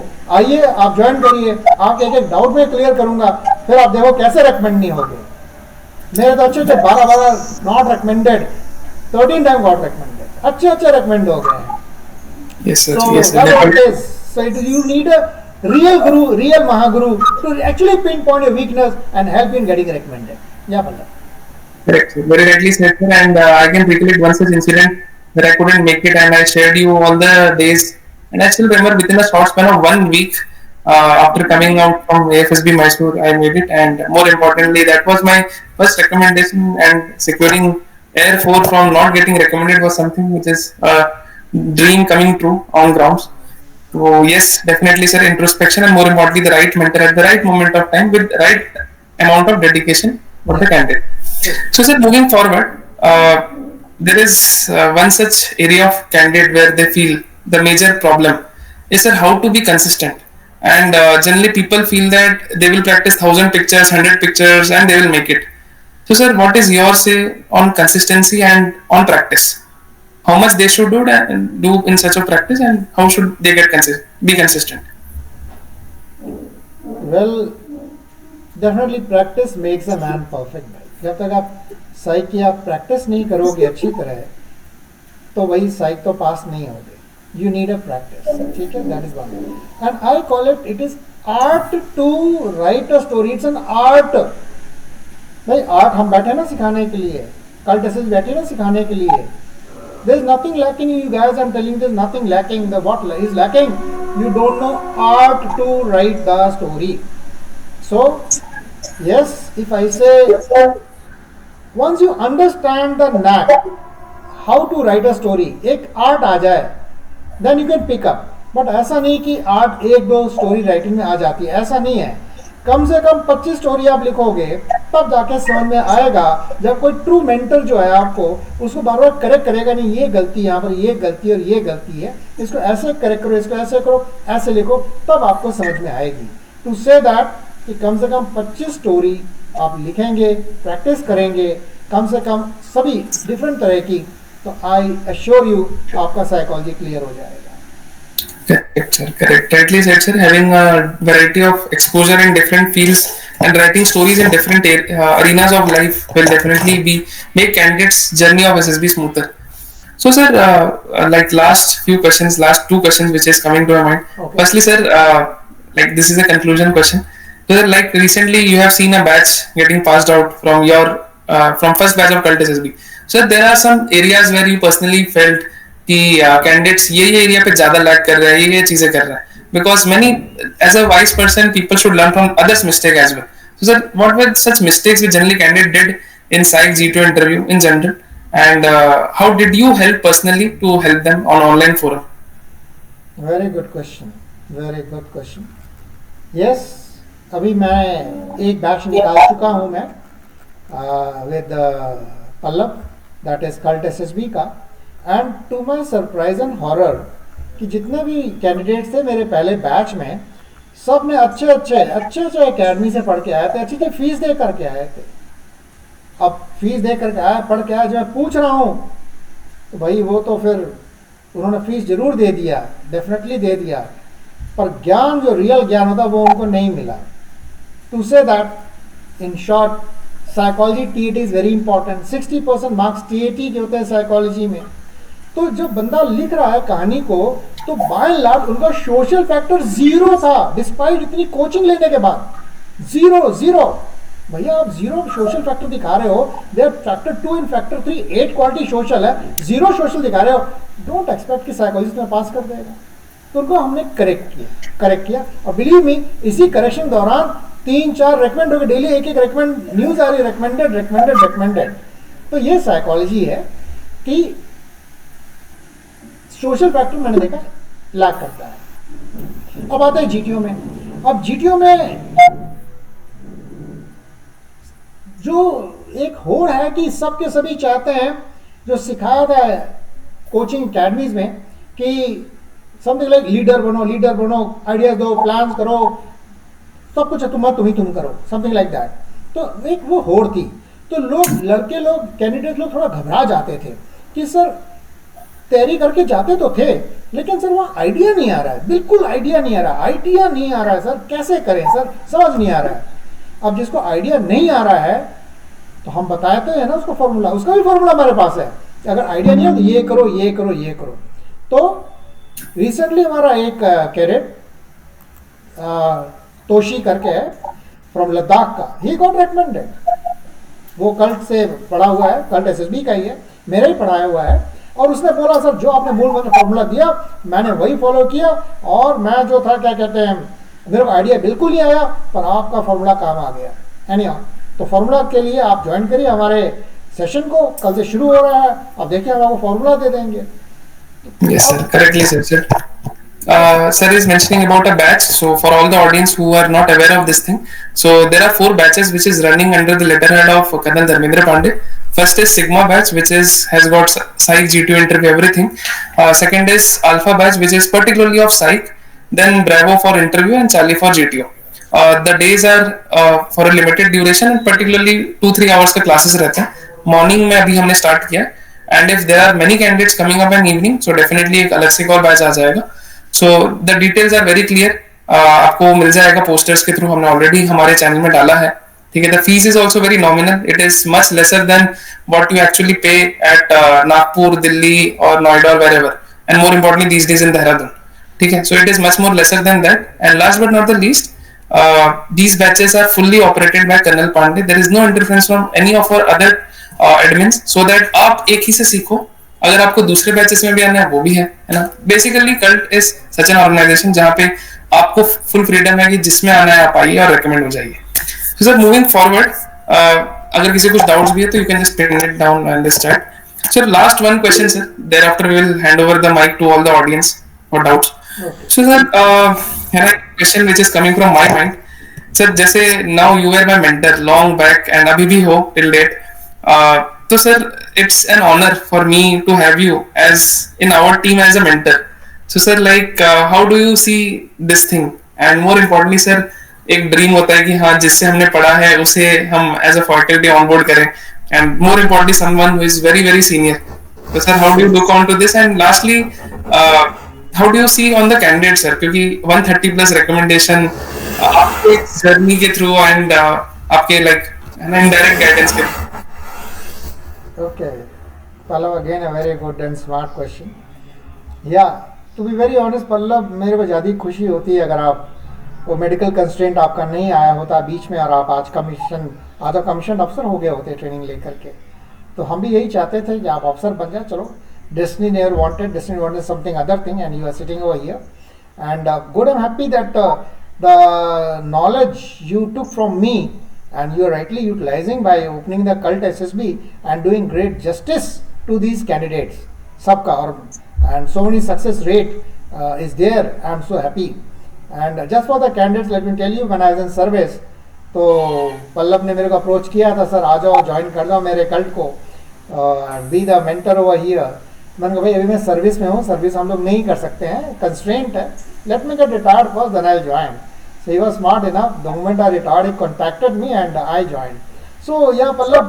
So now since joined, so it is pleasure working with you, Pallav. Means कि मैं पहले गुरु होता था, तुम मेरे स्टूडेंट थे, अब उल्टा हो गया भैया, तुम गुरु हो गए हो, डायरेक्टर फाउंडर तुम हो गए हो। हम तो यार तूने मुझे एम्प्लॉय कर लिया, I am you hired me on the lighter side.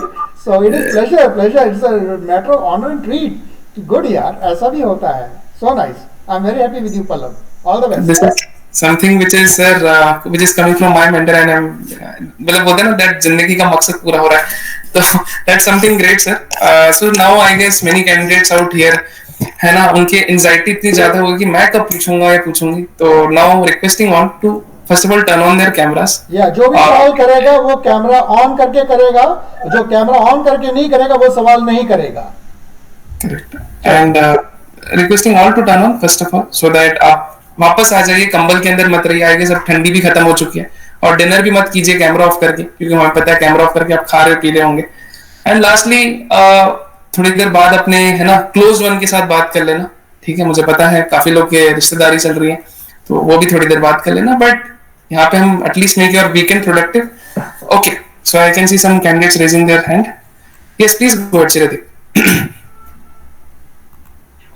Yes, sir. Actually, I have two questions in particular. As I heard about your experience in Siachen as well as in particular thing, can you tell us something about Colonel Narendra Kumar sir as well as the Lieutenant General Kulkarni, then Captain? And apart from that, sir, other question was regarding choice of arms that is generally asked in interview.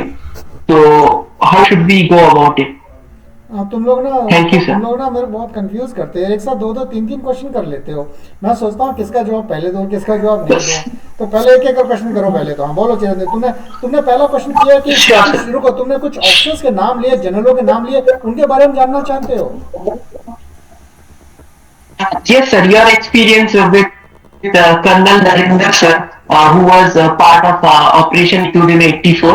Can you share your experience with sir? Because I'm Pandey reading about it on a book, so kind of it will be a great honor to hear first-hand experience. Okay Chiradeep, ऐसा है कि they are around 50,000 officers, ठीक है। And आप जो कह रहे हैं, इट इज़ नॉट पॉसिबल कि मैं सबको जानता हूँ और सब मुझको जानते हैं। हमने भी सुना हुआ है उनके बारे में, पर तुम कहो अगर तुम 50,000 का नाम लेना शुरू कर दो और कहो सर उसके बारे में बताओ, उसके बारे में बताओ, उसके बारे में बताओ, तो इट इज़ नॉट पॉसिबल भाई। तो ये and secondly let me tell you, social site में किसी का नाम लेकर के उसके बारे में पूछना बताना इट इज नॉट करेक्ट। क्योंकि हो सकता है मैं सही बोल जाऊँ, गलत बोल जाऊँ, कुछ बोल जाऊँ, और it is a social site में है ये। तो बंदा दूसरा सुनेगा, कहेगा यार देखो क्या बोल गया मेरे बारे में। It should be avoided. किसी पर्सनैलिटी के बारे में ना पूछो तो बेहतर रहेगा, नहीं तो दूसरा बंदे को offence, he may take an offence. हर कोई अच्छा ही बोलना चाहता है, स्लिप ऑफ टंग हो गया, समथिंग लाइक दैट। तो अब सेकंड क्वेश्चन पे आओ तुम अपने। Yes, sir. I totally understand. हाँ, second question. Sure, sir. Sir, it is regarding. Yes, sir. Sir, it is regarding an interview question that is about the choice of arms. As I would personally has said about, and I really want to join the Corps of Military Intelligence. And usually when OTA or IMA, they usually train for infantry. Like training is mostly focused on infantry aspects. So is it okay, or how do you perceive it as when a person or a candidate mention that his particulars or interest is in different arms rather than infantry or the fighting ones? Very good. चलो, I'll talk of the army only. बाकी can correlate. Yeah, the primary training of any academy or the army, that is NDA, IMA, OTA, it is based on infantry only basically. Why infantry? Because infantry is पैदल सेना, सिर्फ platoon weapons होते हैं और कुछ नहीं होता ना। उसके अलावा तुम कहो टैंक्स हो गया, गन्स हो गया, एयर डिफेंस गन्स हो गए, दे आर स्पेशलाइज इक्विपमेंट। ये तो उन्हीं को ट्रेनिंग देंगे जो ऑफिसर उस रेजिमेंट में कमीशन होगा। तो वो तो कमीशन के बाद क्लियर होगा कौन आरटी, कौन आर्मर्ड, कौन किस में जा रहा है, तो उसमें वो जाएगा। इसलिए बेसिक ट्रेनिंग है, जैसे जैक ब्रांच, जज एडवोकेट जनरल्स हैं, एजुकेशन ब्रांच है, इनको इतना इन्फेंट्री, आरटी, आर्मर्ड कुछ नहीं मिलेगी। इंटेलिजेंस आप हैं, आप बोल रहे हैं, आपको भी मीन्स इंटेलिजेंस मिल गई, तो आप तो उसके बाद कभी इन्फेंट्री, आरटी, आर्मर्ड जाओगे ही नहीं। तो इसलिए पूरे कैंडिडेट्स को, जेंटलमैन कैडेट्स को, लेडी कैडेट्स को बेसिक आर्म और बेसिक मिलिट्री ट्रेनिंग दी जाती है एकेडमी में, चाहे कोई भी एकेडमी हो, आर्मी, नेवी है। बेसिक ट्रेनिंग के बाद अब आपको कमीशन दे दिया गया है। जिस रीजन आप जाओगे फिर उसकी स्पेशलाइज ट्रेनिंग आप उस कोर में वहां जाकर एज एन ऑफिसर आप लोगे, ताकि अच्छे ऑफिसर बन सके और जस्टिस कर सके। दूसरा क्वेश्चन था आपका कि मेरे को इंटेलिजेंस कोर जाना है तो कैसे मिलेगी, मेरिट कैसे है, कुछ ये क्वेश्चन था आपका, क्या था question? No, sir. About it is about the particulars of mentioning in the interview. So should I say that, or should I go with infantry or anything? Like, is it a negative, or is it perceived negative when I say something regarding this? Because it is a supporting arm and not a fighting arm as like infantry or armored corps. ठीक है, I got it. अब मैं तुमसे सवाल करता हूँ, तुम्हारे पास दो कैरेक्टर, दो बंदे खड़े हैं, ठीक है। एक सुबह शाम दौड़ता भागता, खून पसीना मेहनत करता और नॉलेज की कोई कमी नहीं इसके पास, दौड़ता भागता, खून पसीना भगाता है, खेलता कूदता, नॉलेज पूछो जो है सब, सारा ज्ञान उसको है। ये जनरली ये लोग इन्फेंट्री वाले फाइटिंग आर्म के होते हैं। दूसरा कौन है? दौड़ता भागता, कुछ नहीं है, उसको जरूरत ही नहीं है, क्योंकि इंटेलिजेंस का है, वो एसी का है, ऑर्डिनेंस का है, इनको दौड़ने भागने की जरूरत नहीं है इनको। ये अपने रूम में बैठो, एसी में बैठो, हाँ, ठंडी हवा खाओ, आराम करो, ऐश करो, कंफर्ट जोन में रहो। अब आप बताओ, आप दोनों नॉलेज दोनों अच्छे हैं, पर एक फिजिकल फिट और मेंटली रोबस्ट है और दूसरा बस ज्ञान पूरा है, तो आप ज्यादा इंपॉर्टेंस किसको देंगे इन दोनों में से? So the first candidate, because if he is allocated military intelligence later on, he can make use of his. So इसका मतलब ये है, यही तो मैंने बताया अभी इतना देर की बात किया पल्लव के साथ कि SSB there is nothing wrong in you guys, कोई गलती नहीं है, कोई कमी नहीं है, यही कमी है तुम्हारी। You people fail to present and project before the board। तुम अब इंट बोलोगे तो पहला थॉट मेरे अंदर एज इंटरिंग ऑफिसर सही आएगा, he is a chocolate soldier, इसको कंफर्ट चाहिए, कंफर्ट जोन पसंद है, इसको एसी चाहिए, इसको दूर दौड़ कुछ नहीं करना, इसको रिलैक्स रिलैक्स चाहिए। तुम अपनी साइकोलॉजी मेरे को दे रहे हो। ऐसा नहीं कि इंट काम नहीं करती, बहुत बढ़िया, सभी काम करते हैं, बट ये नेगेटिव साइकोलॉजी आपकी आ रही है, ये चॉकलेट सोल्जर है, ये इजी सोल्जर है। तो इसलिए एम क्या है, अगर आपने इंट कोर में जाना ही जाना है, इसको अपने दिमाग में रखिए और चुप रहिए, इंटरव्यू बोलिए मत। आप इंटरव्यू इतना बोलिए कि बात खून खराबा कर दीजिए वहां जाकर के, यानी इन्फेंट्री बढ़िया को है ही नहीं है। आर्टिलरी, एनी फाइटिंग आर्म उसके मतलब, not only infantry, any fighting arm. तो फाइटिंग आर्म में क्या होता है, you feel physically fit and mentally robust, बहुत खून पसीना बहता है उसमें। तो ऐसा आप बात करोगे इंटरव्यू ऑफिसर के सामने कि सर इन्फेंट्री जाना एग्जाम्पल, तो कितना खुश होएगा वो, गुड यार, गुड बॉय, और आपको रिकमेंड कर देगा। अब रिकमेंड हो गया, अब होगी, चलिए आज में ज्वाइन करिए। अब किसने मना किया आपको इंटेलिजेंस नहीं लेने के लिए? लो इंटेलिजेंस, हु स्टॉप्स यू?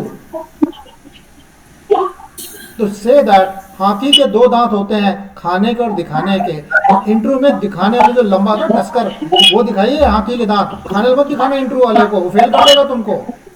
तो स्मार्ट पॉलिश आंसर दो कि सर बस मैं ही हूँ, सब मैं ही करूंगा, सब मैं, इन्फेंट्री आर्टी आर्मर, ये सर मैं। कितना खुश होगा यार, क्या वैरियर है, क्या बिंदास बंदा है यार। तो आप एक पास होना है SSB, that is how you making your way towards success in the SSB। I hope I answered. Exactly, sir. You have cleared all the doubts regarding it. Thank you so much. Okay, welcome. या next जिसने camera on किया वही पूछेगा। Cadet चैतन्य, बिना कैमरे का मैं नहीं पूछूंगा। जैन साहब, जय। मेरा सवाल ये है कि ग्रुप डिस्कशन को हैंडल कैसे किया जाए? हेजिटेशन बहुत होता है ग्रुप डिस्कशन में। हेजिटेशन उसको होता है जिसके एक तो कम्युनिकेशन वीक होती है और दूसरा नॉलेज की कमी होती है। कम्युनिकेशन वीक करने के लिए मैंने अभी बताया कि इसकी अंग्रेजी बोलनी वीक है, तो फ्रेंड जरा बोलना शुरू करिए, अकेले में बोलिए, किताब पढ़िए, हाँ कोचिंग इंस्टीट्यूट ज्वाइन करिए, वोकैबुलरी इंप्रूव करिए, ग्रामर इंप्रूव करिए, फ्रेंड से बात करिए। जब तक मुंह से आप नहीं अंग्रेजी बोलेंगे तब तक आप इंग्लिश कम्युनिकेशन ठीक नहीं होगी और आप डरेंगे, घबराएंगे ग्रुप डिस्कशन है। ये पहली वजह है, ऐसे आप इंप्रूव करेंगे। दूसरा भाई नॉलेज, वो टॉपिक देगा आपको, जब टॉपिक में तभी अच्छा बात करेंगे when you are aware of the situation surrounding, national international affairs आप अवेयर है तभी आप बोल पाओगे। मैंने 3 मैगजीन रेकमेंड कर दिया, CSR, India today, front line, पढ़ो इनको रेगुलरली, आपका डिस्कशन अच्छा हो जाएगा। या Dipesh, your turn. Yes, sir.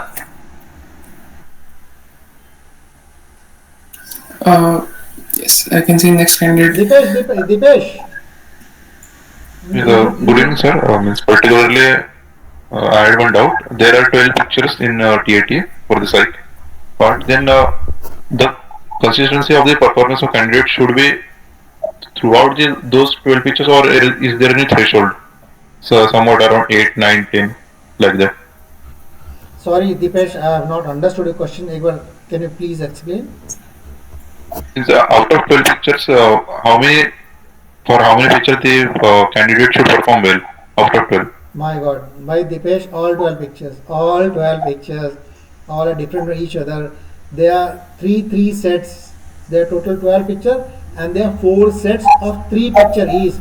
Social picture, social dynamic picture and problem creative picture. तो 3 पिक्चरें आती हैं हर की, तो क्वालिटी चेक करती हैं। You to perform outstanding in all, कोई चॉइस नहीं आपके पास। या Muskan Yadav, ICU, Muskan, next question. So I have a question that in girls tat, actually some pictures are like that the girl is using a tab or something. If I say that she is if I say that like my forte, I have done BTech in IT, and if I make something that she want to start her own fitness gym or something, or is it okay or is it contradicting? Like I want to ask this.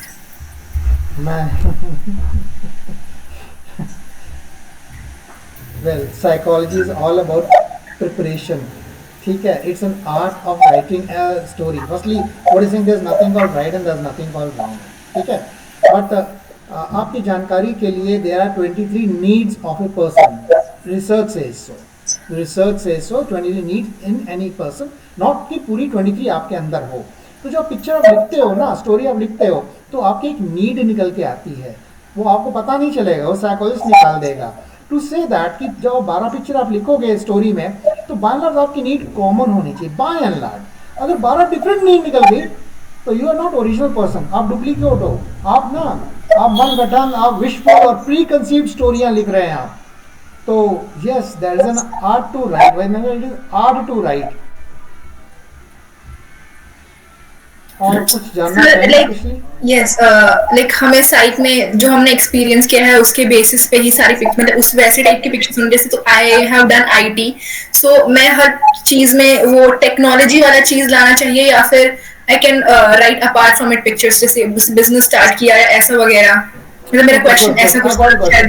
Please अपनी IT को अपने पास रखिए, आप ऐसे भी मत लाइए उसको प्लीज, बाहर कर दो। पहले तो आपने पिक्चर को देखना है, पिक्चर को स्टिमुलस कहते हैं। आपने पिक्चर को देखना है और उस पिक्चर से मिलती जुलती जो भी ट्रू नेचुरल स्टोरी निकले वो लगानी है। इन नटशल मैं ये कहता हूँ कि 90% आप जो हो, आपने जो एक्सपीरियंस किया है अपने लाइफ में, 90% SSB में अप्लाई नहीं करना है। अगर अप्लाई कर दिया SSB 90% जो आपने एक्सपीरियंस एक्सपोजर मिला है, I assure you conference out and rejected, I assure you. क्योंकि ऐसा करने से आप अपनी वीकनेस को शो करते हैं, you show the weaknesses that you can only learn. जब पढ़ाई करो तो मालूम चल जाएगा कैसे निकलता है। टू से दैट आपके आंसर में आप IT हैं, प्लीज़ उसको मत शो करिए। एक जनरल कैंडिडेट, बिल्कुल जनरल आप है, और जो पिक्चर दिखती है एक जनरल के हिसाब से जो अच्छी पिक्चर बने स्टोरी वो आप लिखती है। Adding on to it, sir, which Muskan has asked, very good question, because generally this question comes up with a lot of female candidates. See, in every picture there is some kind of stimulus, जैसे sir ने बताया original stimulus. So having an exposure of almost every field of life, जैसे आप कह रहे हो आपने IT में किया, आपने चाहे engineering हो, PE or whatever.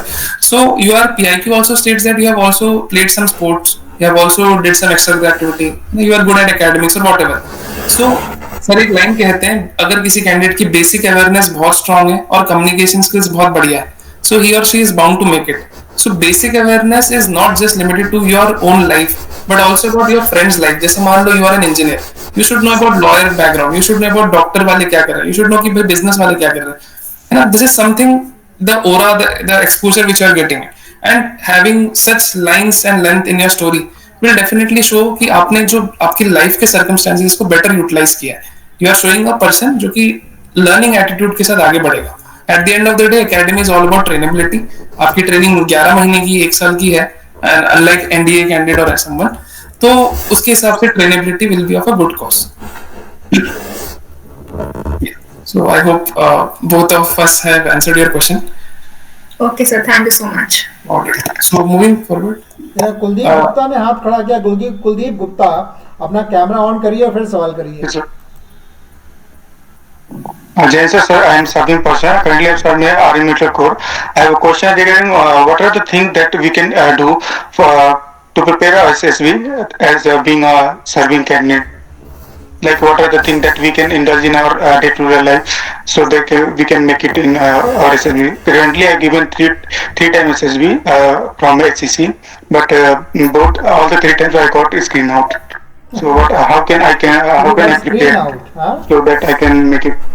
तो ओके, स्क्रीन आउट मैंने ये बात करते करते बताया था कि writing a story is most important part, that is stimulus देख के वो है.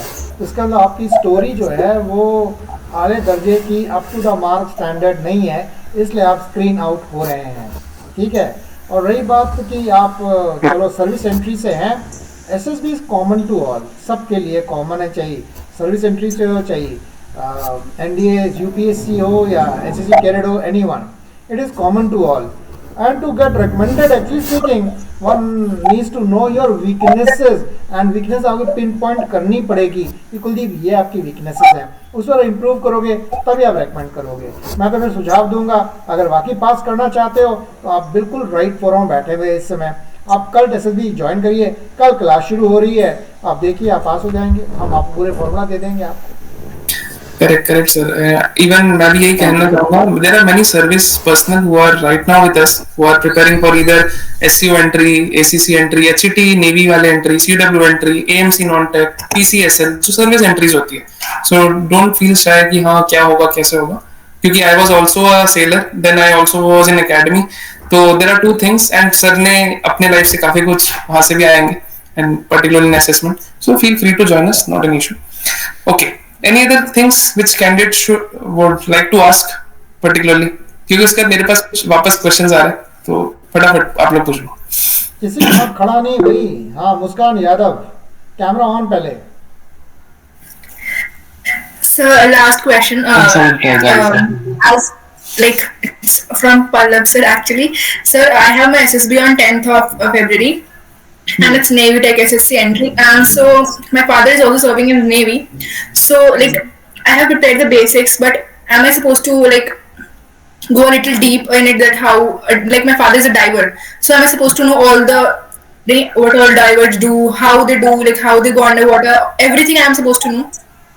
Definitely the thing is very clear. देखो आपने बचपन से अपने फादर को देखा है, ऑब्वियस रीजन से कि आप उनसे आपको उनको बेहतर समझना है. ठीक है, दैट इज नथिंग बट मैंने बोला बेसिक अवेयरनेस. आपके घर में जो चीज चल रहा है वही अगर अवेयर नहीं रहोगे तो फिर बाहर कैसे you will be aware. Secondly, diving is a very big subject अपने में, क्योंकि when we were in academy हमें काफी एकेडमी टर्म्स में ये सिखाया जाता है कि डाइवर में अलग अलग वैरायटीज है. जैसे there is an air crew driver also, है ना, जो हेलीकॉप्टर से they jump, and then there are general divers. And diving is something which is almost like diving करने के बाद मार्कोस भी बनते हैं काफी, like they have that is basic, है ना, लाइक मार्कोस बनने के लिए to do diving course. So उससे अलाइड बहुत सारी चीजें आएगी. एंड अपार्ट फ्रॉम दैट आपको लाइक नेवी में कौन से ब्रांच में जाना है पर्टिकुलरली, दैट तो मोर और लेस वैसे है. So I am shortlisted for it, like I am shortlisted for hydro branch, so I have studied the basics, like what all they do, how they do. So apart from it, I don't have much knowledge about army and navy, so will it be fine?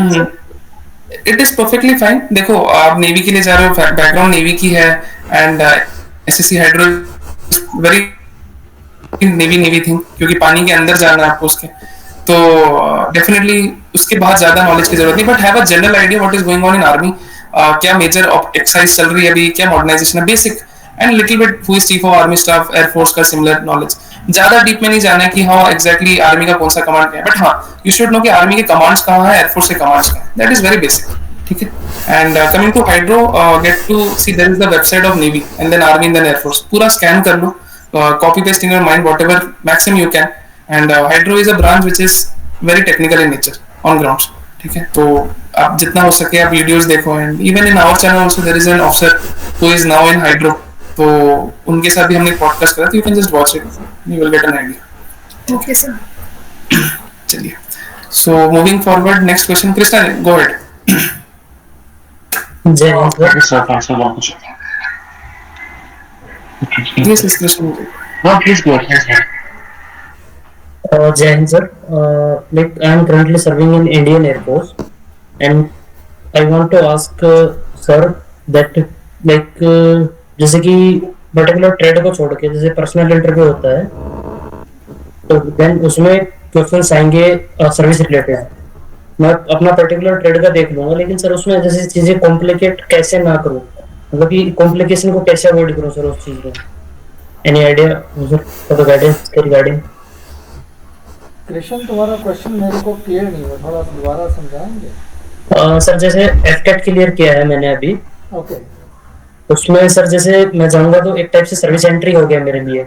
Okay sir उसमें मेरी trade से related या फिर service से related चीजें पूछी जाएंगी personal interview में। बिल्कुल सही।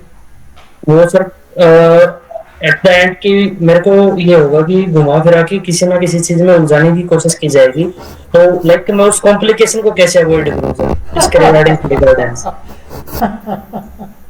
देखो, मेरा एक फॉर्मूला है WIPR, ठीक है। Sir W stands for war, I for mission impossible, P for pressure and R for resources। तो Sir. प्राइमरली अब आप पहली बार बैठे हो, तो व्हाट इज WIPR मेरा फॉर्मूला कि मैं तुम्हें वॉर के लिए सिलेक्ट कर रहा हूँ, यानी SSB selecting for war and which is very pressurise business, it is mission impossible and resources कमी होएगी, तब इतने प्रेशर बाद आपको लड़ाई जीतनी है।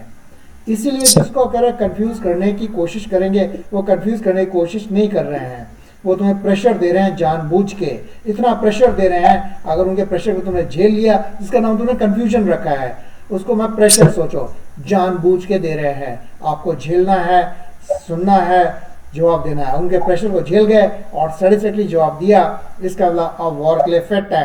आप फिट हैं ऑफिसर बनने के लिए, जब वॉर में इतना प्रेशर आएगा तो आप झेल लेंगे, आप पास हो जाएंगे। वो टेक्निक है, स्टाइल है, आपको लड़ना जूझना पड़ेगा, उसकी तैयारी करनी है भैया आपको। हम ही लोग तो हैं, कल्ट SSB है तो ज्वाइन करो ना, ज्वाइन ही नहीं करते तुम लोग। Sir I am also student of cult SSB। बधाई हो, वेरी गुड, बस फिर तो ऑफिसर बनोगे पक्का। Sir yes there is a query that evening में बैचेस होने चाहिए, that definitely there is a batch in evening, but again काफी कैंडिडेट्स ने मॉर्निंग में रिक्वेस्ट किया, इसलिए हमने मॉर्निंग का भी स्टार्ट किया। इवनिंग में मान लो if there are more than 7-8 candidates तो definitely will have, क्योंकि already there are lot of DM queries कि सर के बैच में आना है and what not, तो हमने immediate basis में मॉर्निंग में स्टार्ट किया। तो आप लोग मैसेज कर सकते हैं और देते हैं, ठीक है, नो वरीज, आप लोग करिए, number is already there on your chat box. Yes, Siradi, go ahead. Yes, sir. I would like to ask you your perspective on leadership. Like you have been serving like for 32 years. You have served for it, and you have seen many young officers as well as senior officers as well. So, sir, how do you define leadership? Your perspective on that. Leadership is something, अगर मुझसे पूछोगे तो मैं इसको यूँ कहता हूँ, जब सुबह आप जागते हो सो करके, रात को जब सोते हो, तो ये बीच चाहिए ऑफिसर हो चाहे ना हो, लाइफ लॉन्ग बहुत सारे चैलेंजेस आपके, हमेशा आपके सामने खड़े रहते हैं, जिसमें आपके पास टाइम और रिसोर्स दोनों की कमी रहती है। A good leader is the one who fights with these issues, यानी कोई प्रॉब्लम उसके सामने आए, he doesn't gives up, it could be of any nature, there are number of problems, then he prioritize in that, यार 10 problem है, 10 काम करने हैं, टाइम तो 24 घंटे हैं, तो प्रायोरिटाइज करता है कि ये 3 4 5 तो करने हैं, बाकी वक्त मिलेगा करेंगे समथिंग लाइक दैट। तो लीडर इज समथिंग डरता घबराता नहीं है, कोई भी टास्क मिलने से करता है उसको, और WIPR से लड़ाई लड़ता है और विजयी होता है, तो अपने आप वो लीडर निकल जाता है।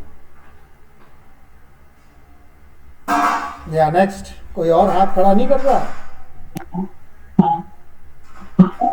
Thank you sir. ओके, बस क्वेश्चन खत्म। Any other queries, guys? क्या ठंडे पड़ गए आप लोग? या शायद if there are no question, I have got one question to ask directly from sir. Sir, this picture says a lot about you, sir, and would like to know a small story from you about this picture.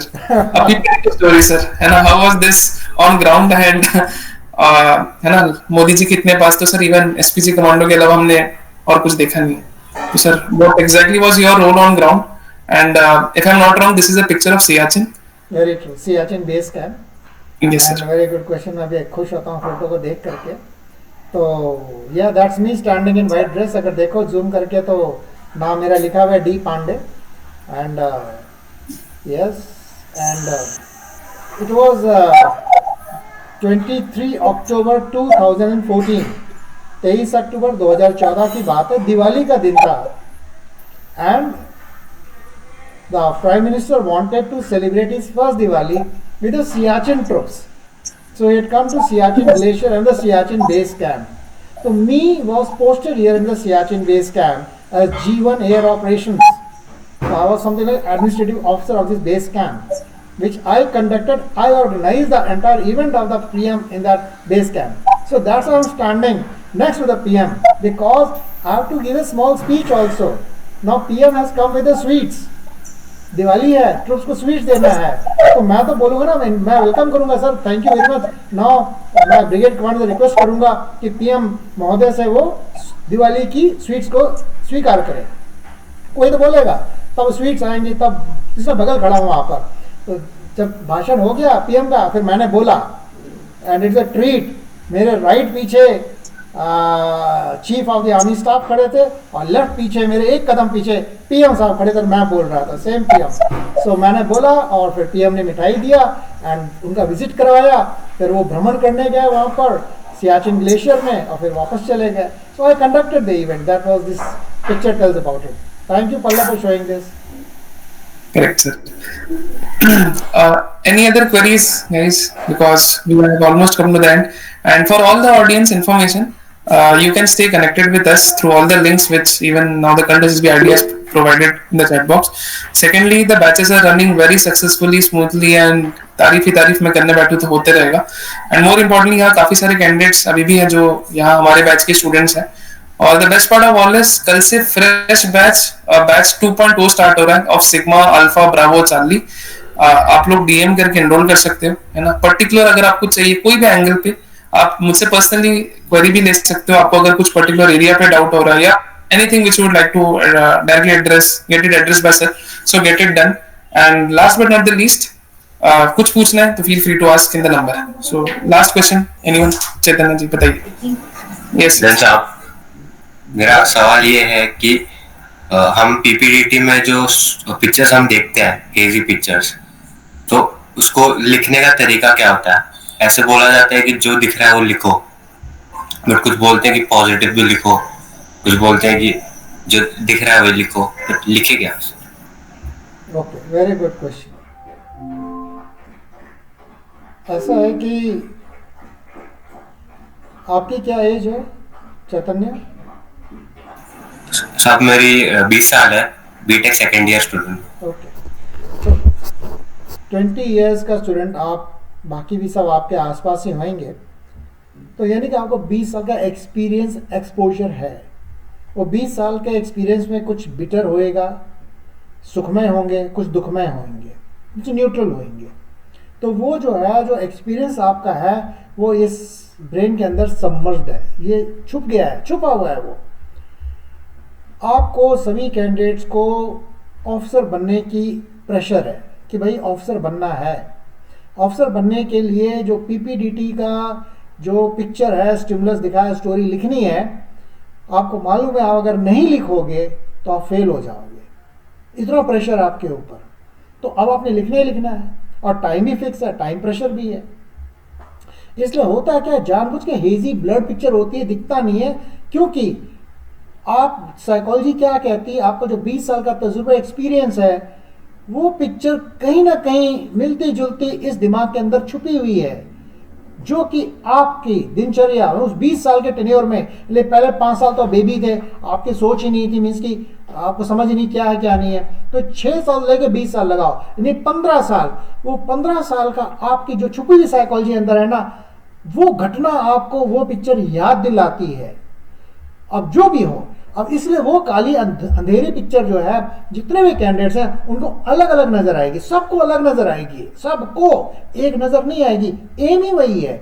उससे आपकी चुवी psychology bitter भी हो सकती है और pleasant भी हो सकती है, नेगेटिव भी हो सकती है, पॉजिटिव भी हो सकती है, कुछ भी हो सकती है। तो आप वो तुरंत लिख दोगे, लिखना मैंडेटरी है, नहीं लिखोगे फेल हो जाओगे। जो आप लिख दोगे वो अपनी साइकोलॉजी उभर के आ जाती है, and we come to know how good, bad, okay, positive, neutral, what is the psychology, we come to no.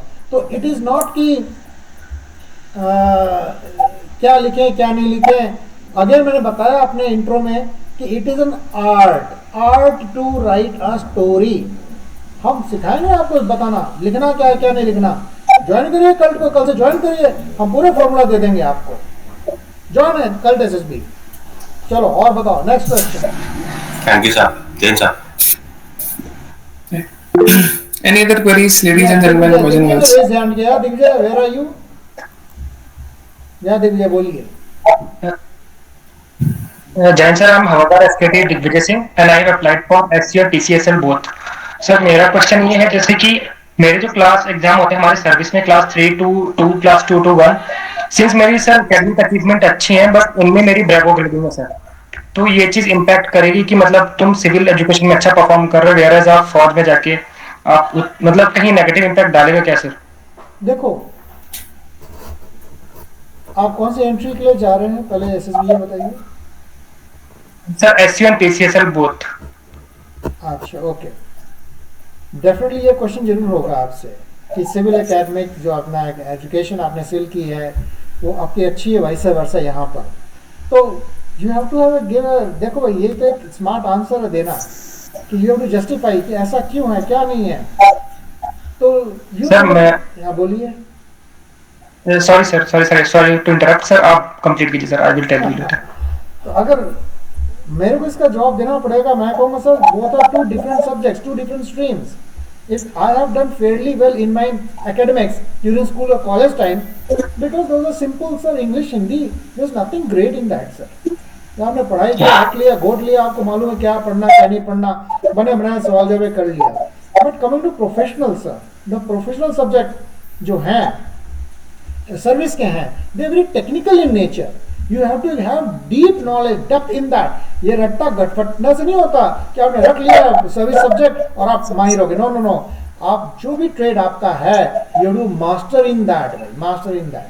For example ऐसे लोग, जैसे कोई इंजीनियर है, फ्लाइट इंजीनियर है, एयरक्राफ्ट इंजीनियर हैं, रेडियो फिटर है, एयरफ्रेम इंजीनियर है,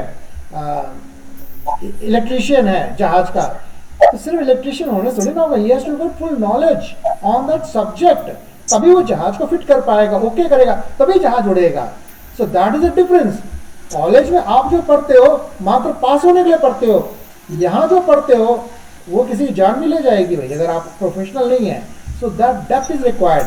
सो उस डेप्थ के लिए your true intelligence comes out. ऐसा नहीं है, आप यूँ कह सकते हो sir I was slightly complacent in this, I could have done better, but probably I was complacent, I couldn't do better.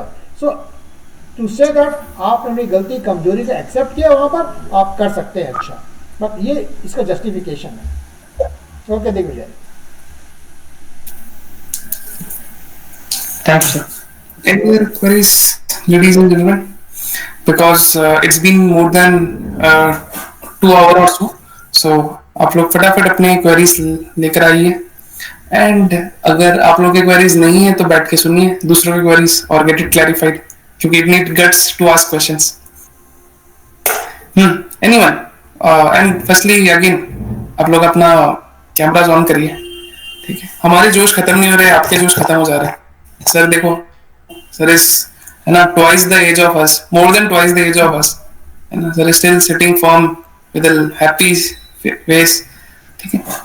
Okay, So, sir, I guess there are no other queries, and I hope maximum things have already been clarified by like in this session. Sir, one last thing which I would like to say, and gratitude that it's been an honor again for us to host you, and more importantly, as a mentor, you have always been a guiding principle for a lot of people, lot of candidates. Many are now service commissioned officer. Even हमारे भी काफी student more than 40-50 of commission are now commission. आपके तो sir more than 100-200 होंगे obvious reasons. तो sir like आपने इतने officers को देखा है, so how do you feel seeing them when they get mentored particularly from you, sir? Means कि मेरे पढ़ाए हुए जो ऑफिसर्स बन गए उनको देख के मिलके कैसा लगता है, ये क्वेश्चन है? जी सर, आप ही के यूनिफॉर्म में है ना, स्टार्स सेम राजपूताना। बहुत खुशी होती भाई, आप ज्यादा खुशी हमको होती है कि यार हम आई फील ब्लेस्ड एंड हमको I am sure Pallav also any mentor for that matter कि यार we think on this way कि यार हाउ ब्लेस्ड वी आर, कितनी शक्ति, कितनी भगवान ने कितनी नॉलेज, कितना ज्ञान दे रखा है हमको कि हम इम्पार्ट करते हैं, आप में बांटते हैं, आपके साथ शेयर करते हैं and you become officers, commission officer. तो ये हैप्पीनेस बहुत देती है कि भाई हमने थोड़ा सा ज्ञान दिया, और उसकी इट इज़ नॉट ओनली आप ऑफिसर बन गए हैं, आपका ऑफिसर बनना का मतलब ये हुआ कि आपकी पुश्तैनें, आपकी फैमिली, आपकी जनरेशन आने वाली सब के सब अच्छे जगह निकल जाएंगे, अच्छे लायक निकल जाएंगे। इतनी बड़ी खुशी मिलती है हमको अगर कोई भी पास होके सामने खड़ा हो जाए वर्दी के Pallav. That's very true, sir. Very true, sir. Even हमने भी काफी candidates को देखा है coming from a very normal background, humble background, lot of economic challenges and lot of issues, wearing uniform, wearing stars, stripes, Nelson rings and whatnot. So, sir, lastly, I would like to thank from the bottom of our heart on behalf of whole cult admin and non-admins team for joining today, sharing your valuable time. So I can see there is one question coming up, sir. I guess एक बार इनका भी ले लेते हैं। Hi, Vikas.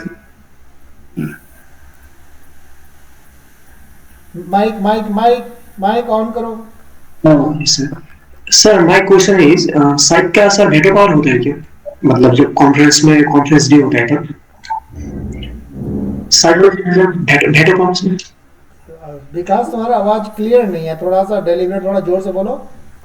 Hello sir, can you hear me? Yeah I can hear you. Sir site का veto power होता है, मतलब जब बॉर्डर लाइन केस होता है तब साइट का वेटो पावर होता है? I heard sir actually there is नहीं ऐसा कोई वीटो नहीं होता है, there is nothing called veto भाई, they are simple that there 3 techniques I said. Let's say Vikas Kshetri is one person, भाई 15 क्वालिटीज आप में चेक कर रहे हैं और 3 एंगल से चेक कर रहे हैं, the psych, GTO and the entry, 3 angle check कर रहे हैं।